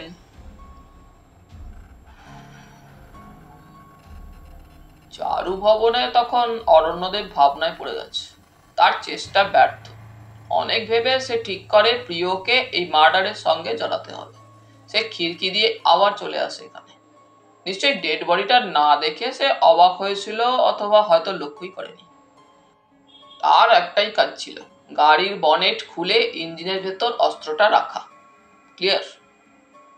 এমন ভাবে বলছেন যেন সব সচক্ষে দেখেছেন। ডার্লিং, সমস্ত ফ্যাক্ট আমাকে এই থিওরিতে পৌঁছে দিয়েছে। এই কেসে আমি ইন্ডাকটিভ এবং ডিডাকটিভ দুই পদ্ধতি অবলম্বন করেছি, কারণ আমার চারপাশে প্রচুর তথ্যও ছড়ানো ছিল। কুঠিবাড়ির জঙ্গলের ভেতর একটা গাছ তোমাকে দেখাবো। গাছটাতে কেউ টার্গেট প্র্যাকটিস করত। সেটা আবিষ্কার করার পরই আমার দৃষ্টি ঘুরে গেল চারু ভবনের দিকে। তারপর চারু ভবন থেকে বিজয়েন্দুর একটা রিভলভার নিখোঁজ হওয়ার কথা শুনে আমার অনিবার্যভাবে মনে পড়ে গেল বোস সাহেবের উইলের কথা। প্রথমে আমার মনের সামনে এসে দাঁড়ালো বারিন রায়, রানুর প্রেমিক। কথায় বাধা দিয়ে পিউ শক্ত মুখে বলল, অত বুঝি না, এবার মার্ডারারকে ধরিয়ে দিন। কর্নেল কিছুক্ষণ বাইনোকুলারে হাসির ঝাঁক দেখার পর বিষণ্ণ মুখে বললেন, বড্ড ডেলিকেট পয়েন্ট পিউ। জীবনে কখনো এমন স্পর্শকাতর অবস্থার মুখোমুখি হইনি। আমার সাপের ছুঁচো গেলার অবস্থা। না পারি গিলতে, না পারি ওগড়াতে। না, তুমি তোমার জামাইবাবুর জন্য ভেবো না, প্রিয় বুদ্ধিমান, তাকে বাঁচিয়ে দেবে একটা সাইকেল। সাইকেল? কি বলছেন? সাইকেলটা আমার ঘরে আছে। প্রিয় প্রমাণ করতে পারবে কোম্পানি তাকে বিপদে ফেলার জন্যই একটা লাইসেন্সহীন বেআইনি অস্ত্র তার গাড়ির ভেতর রেখেছিল। এক্সপ্লেন। অরিন্দ্রের ভঙ্গিতে পিউ চার্জ করল। কাল রাতে সাইকেলটা পার্ট বাই পার্ট খুলেছি। খোলার সময় অরণ্যদেবের আবির্ভাব। যাই হোক, প্রিয় সাইকেলটা সাত্তকীকে উপহার দিয়েছিল। রং বদলে নিতে বলেছিল সতর্কতার জন্য। তুমি নেল পালিশ ব্যবহার করো কি? না, বিবি করে। নেল পালিশের রং তোলার জন্য থিনার ব্যবহার করা হয়। শ্রাবণীর কাছে চেয়ে নেব। ঘষলেই মোহনলাল গণেশলাল অ্যান্ড কোম্পানির রেড স্টার বেরিয়ে পড়বে। শিওর। আসল কথা বলছেন না, আপনাকে বুড়োদা শিওরে পেয়েছে। সাইকেলের রডের ভেতর লম্বাটে পুড়িয়ায় নার্কোটিক্স ভরা আছে ডার্লিং। কর্নেল চাপা স্বরে বললেন। মুখে কৌতুক ঝলমল করছিল হালকা নরম রোদে। হাজার হাজার সাইকেল চালান যায় বিদেশে, কিন্তু সাইকেল চোখে পড়ার মতো বেঢপ করণের, বাতিল হয়ে যায়। সেগুলোতে সম্ভবত বিদেশি কোম্পানিরই এজেন্ট নার্কোটিক্স ভরে ফেরত পাঠায়। এখান থেকেও নিশ্চয়ই কিছু পাঠানো হয় আফিম বা চরস। আগামী মার্চে বোম্বে ডকে তা ধরা পড়বে। শিওর। বড্ড বেশি শিওর বলছেন। Be careful colonel. Heroin, brown sugar, LSD এসব কখনো দেখেছো? পিউ ব্যস্ত হয়ে উঠল। I know. আমার এক বয়ফ্রেন্ড তো, বলেই থেমে গেল। সামনে বাকের দিকে আঙুল তুলল। বুড়োদা আজ এত দেরিতে জগিং এ বেরোলো কেন? কর্নেল বাইনোকুলারে দেখে নিয়ে বললেন, ভগীরথ দৌড়ে আসছে। কি ব্যাপার, এসো তো দেখি। কাছাকাছি হলে ভগীরথ হাঁপাতে হাঁপাতে বলল, রানু দিদি আপনাকে ডাকলো। কি হইয়েছে বড়বাবু? সব কিছু ভাঙছেন, তরছেন, হাম ভি সামাল দিতে পারলাম না। এই দেখেন, হামারে ভি মারলেন। শ্রাবণী লনের রোদে দাঁড়িয়েছিল। কর্নেল বললেন, কি হয়েছে জানো? শ্রাবণী বাঁকা মুখে বলল, কে জানে, এদের কিচ্ছু বোঝা যায় না। আমি আজই চলে যাব। হলঘরে সিঁড়িতে উঠতে উঠতে কর্নেল অরিন্দ্রের চেঁচামেচি শুনতে পেলেন। হুলিয়া বের করবো, সব এয়ারপোর্টে খবর দেবো। ছেড়ে দে রানু, ছাড় বলছি। শশী, আবে নিকাল যা। কর্নেল অরিন্দ্রর ঘরে ঢুকে থমকে দাঁড়ালেন। ঘরের জিনিসপত্র লন্ডভন্ড, ছত্রখান। অরিন্দ্রকে রানু এবং সুশীলা জাপটে ধরে আছে। দুজনেই কান্নাকাটি করছে। কর্নেলকে দেখে অরিন্দ্র তেড়ে এলেন। ইউ আর হোপলেস কর্নেল সাহেব। আপনাকে আমি ডেকে এনেছিলাম একটা কাজে, আর আপনি খালি পাখির পেছনে ছোটাছুটি করেই কাটালেন। বলে অরিন্দ্র হাতের মুঠোয় দলা পাকানো একটা কাগজ ছুড়ে দিলেন কর্নেলের দিকে। কর্নেল কুড়িয়ে নেবার আগেই বললেন, সাত্তকী পালিয়ে গেছে। অরিন্দ্র জানালায় গিয়ে দুই হাতে দুটো রড মুঠো করে ধরলেন। এদিকে পিছন ফিরে আছেন। তার মুখের একটা পাশে নরম রোদ পড়েছে, ভিজে চোখ। রানু ভাঙা গলায় বললেন, গতকাল ঠাকুরদা ব্যাংক থেকে 10,000 টাকা তুলেছিলেন। অ্যাডভোকেট সিনহাবাবুর মুহুরি কানে ফুসমন্ত ঢেলেছিল। টাকা ঢেলে নাকি পুলিশ পিওর নামে চার্জশিট আটকে রাখবে। কর্নেল দলা পাখানো চিঠিটায় চোখ বুলিয়ে বললেন, সাত্তকী টাকাগুলো নিয়ে পালিয়েছে। অরিন্দ্র না ঘুরে প্রায় গর্জন করলেন, সাহেবদের সঙ্গে ঘুষি লড়তে গেছে দিনের পর দিন। রানুকে দিয়ে আমাকে। ওর পেছনে পুলিশ লেলিয়ে দেবো। রানু, আমার ছড়ি খুঁজে দে। পিউ বলে উঠলো, বুড়োদা আমেরিকা যাবে বলতো আমাকে, কিন্তু ফানি, ওই টাকায় কি হবে? হি needs a lot of money. Arindra ঘুরে দাঁড়ালেন, বিকৃত মুখে বললেন, তুমিও কম দাও না, তুমিও ওকে আমেরিকা আমেরিকা করে তাতাতে। ইউ, আঙুল তুললেন Arindra, you are responsible for this scandal. Piu কাঁধে ঝাঁকুনি দিয়ে দু হাত নেড়ে একটা ভঙ্গি করে বলল, সিলি টক। তারপর সে জোরে বেরিয়ে গেল ঘর থেকে। অরিন্দ্র কর্নেলের দিকে তাকিয়ে বললেন, এখন বুঝতে পারছি বিজয়েন্দু চোরাই রিভলভারটা বুড়োই কোনো ডাক্কু গুন্ডাকে বেঁচে দিয়েছে। আমেরিকা যাওয়ার খরচপত্র ও নিশ্চয়ই পিউয়ের কাছে জেনে নিয়েছিল। রানু, সুশি, দেখ ছড়িটা কোথায় ফেললু। I must report to the police. Colonel বললেন, ও সাহেব, অ্যাম্বিশন কোনো কোনো মানুষকে অন্ধ শক্তির হাতের পুতুল করে তোলে। He becomes a dangerous adventurer. No philosophy. বলে অরিন্দ্র নিজেই ছত্রখান জিনিসপত্রের ভেতর ছড়ি খুঁজতে ব্যস্ত হলেন। কর্নেল বললেন, ও সাহেব, আপনি গঙ্গা স্নানে যান, চিত্ত শুদ্ধ করে আসুন। সারা জীবনের অভ্যাস ত্যাগ করা ঠিক নয়। আপনি ফিলোসফি বললেন, এটাই ক্রুড রিয়েলিটি। মানুষের মস্তিষ্কে বুদ্ধি জিনিসটার বিকাশে সাহায্য করেছিল মানুষের দুটো হাত। নর বানর নরে পরিণত হয়েছিল। সেই বুদ্ধি সবটাই যদি আমার হাতে গিয়ে জড়ো হয়, নর তাহলে ফের নর বানরে পরিণত হবেই। ব্যাক টু দ্য নেচার আর কি। রানু, ঠাকুরদাকে গঙ্গা স্নানে নিয়ে যাও। বোস সাহেব, প্লিজ। কর্নেল বেরিয়ে গেলেন ঘর থেকে। রিভলভারটার লাইসেন্স ছিল না। দ্বিতীয়ত, সাত্তকীর হাতে গ্লাভস থাকে, তবে আঙুলের ছাপ পাওয়া যাবে না। কাজেই আইনত কোনোভাবেই তাকে অনির্বাণ সোমের খুনি প্রমাণ করা যাবে না। এখন বোঝা যাচ্ছে সাত্তকী সাইকেল রহস্যটা জানতো। প্রিয় নিজের বিপদের কথা ভেবেই তুরুপের তাস হিসাবে ওটা সাত্তকীকে দিয়েছিল। সাত্তকী নিজেই কর্নেলকে সাইকেলের ভুতুরে শব্দের কথা বলেছিল। হঠাৎ একটু শিউরে উঠলেন কর্নেল। কাল রাতে মেন সুইচ অফ করে সে তাকে কি নিছক ভয় দেখাতেই গিয়েছিল? নিজের দুটো হাত ছাড়া এ বাড়িতে নিঃশব্দে কাকে হত্যার অস্ত্র, এই মরিয়া অবস্থায় আর কি থাকতে পারে তার? সে টের পেয়েছিল কর্নেলের চোখ পড়েছে তার দিকে। কুঠিবাড়ির জঙ্গলের সেই গাছটার কথা কাল রাতে খাওয়ার টেবিলে রানুর সামনে বলেছিলেন। রানুর প্রতিক্রিয়া লক্ষ্য করার জন্য বারিন্দ্রায় তার মাথায় ছিল।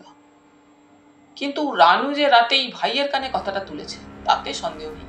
তার মানে রানুও টের পেয়েছিল তার ভাই কি করেছে। রানুকে সাত্তকীর ঘুষি মারার এটাই তাহলে আসল কারণ। একজন ঘুষি লড়িয়ের তাৎক্ষণিক প্রতিক্রিয়া মাত্র।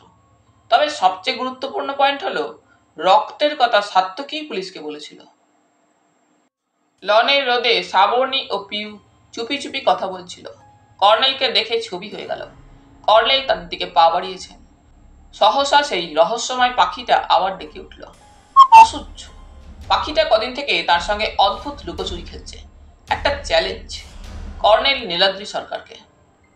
গেটের পাশে বর্মি বাঁশের ঝাড়টার পাশ দিয়ে যেতে যেতে কি একটা জড়িয়ে গেল। বাইনোকুলার নামিয়ে দেখলেন ঘাসের ভেতর একটা মুখোশ, সেই অরণ্যদেবের মুখোশ। মুখোশটা মারিয়ে দিলেন কর্নেল। পাখিটা কি তাকে ডেকে নিয়ে যেতে চায় প্রকৃতির গভীরতর কোনোখানে, যেখানে রক্ত ও অশ্রুর কোনো পৃথক মূল্য নেই? পিছনে পায়ের শব্দ। কর্নেল ঘুরে দাঁড়ালেন। বেলিংটন জেভিয়ার, মাথায় ক্রিসমাস ক্যাপ, পরনে পুরনো স্যুট, দুহাতে একটা ছোট্ট ট্রে, রঙিন কাগজে ঢাকা। Happy Christmas sir. Bellington Xavier উজ্জ্বল মুখে হাসলেন। My humble gift for you. आपके लिए रोजी ये केक बनाई रात भर। लड़की, तुम भी आ जाओ। पियूर दिके घुरलेन जेवियर। काम ऑन लड़की, this rose bouquet for you. लो, आओ आओ। কর্নেল জেভিয়ার দিকে এগিয়ে গেলেন। পিউ দৌড়ে গেল গোলাপের তোড়াটি নিতে। অরিন্দ্র ও রানু পোর্টিকোর বারান্দা থেকে নামছেন এতক্ষণে। গঙ্গা স্নানে যাবেন। সাবর্ণী এখনো ছবি হয়ে আছে। তাহলে বন্ধুরা, আজ এই পর্যন্তই। গল্প পাঠ তোমাদের ভালো লেগে থাকলে তোমাদের কাছে আবারও অনুরোধ থাকলো, লাইক, শেয়ার এবং সাবস্ক্রাইব করে তোমাদের মূল্যবান মতামত পাঠানোর জন্য। ধন্যবাদ।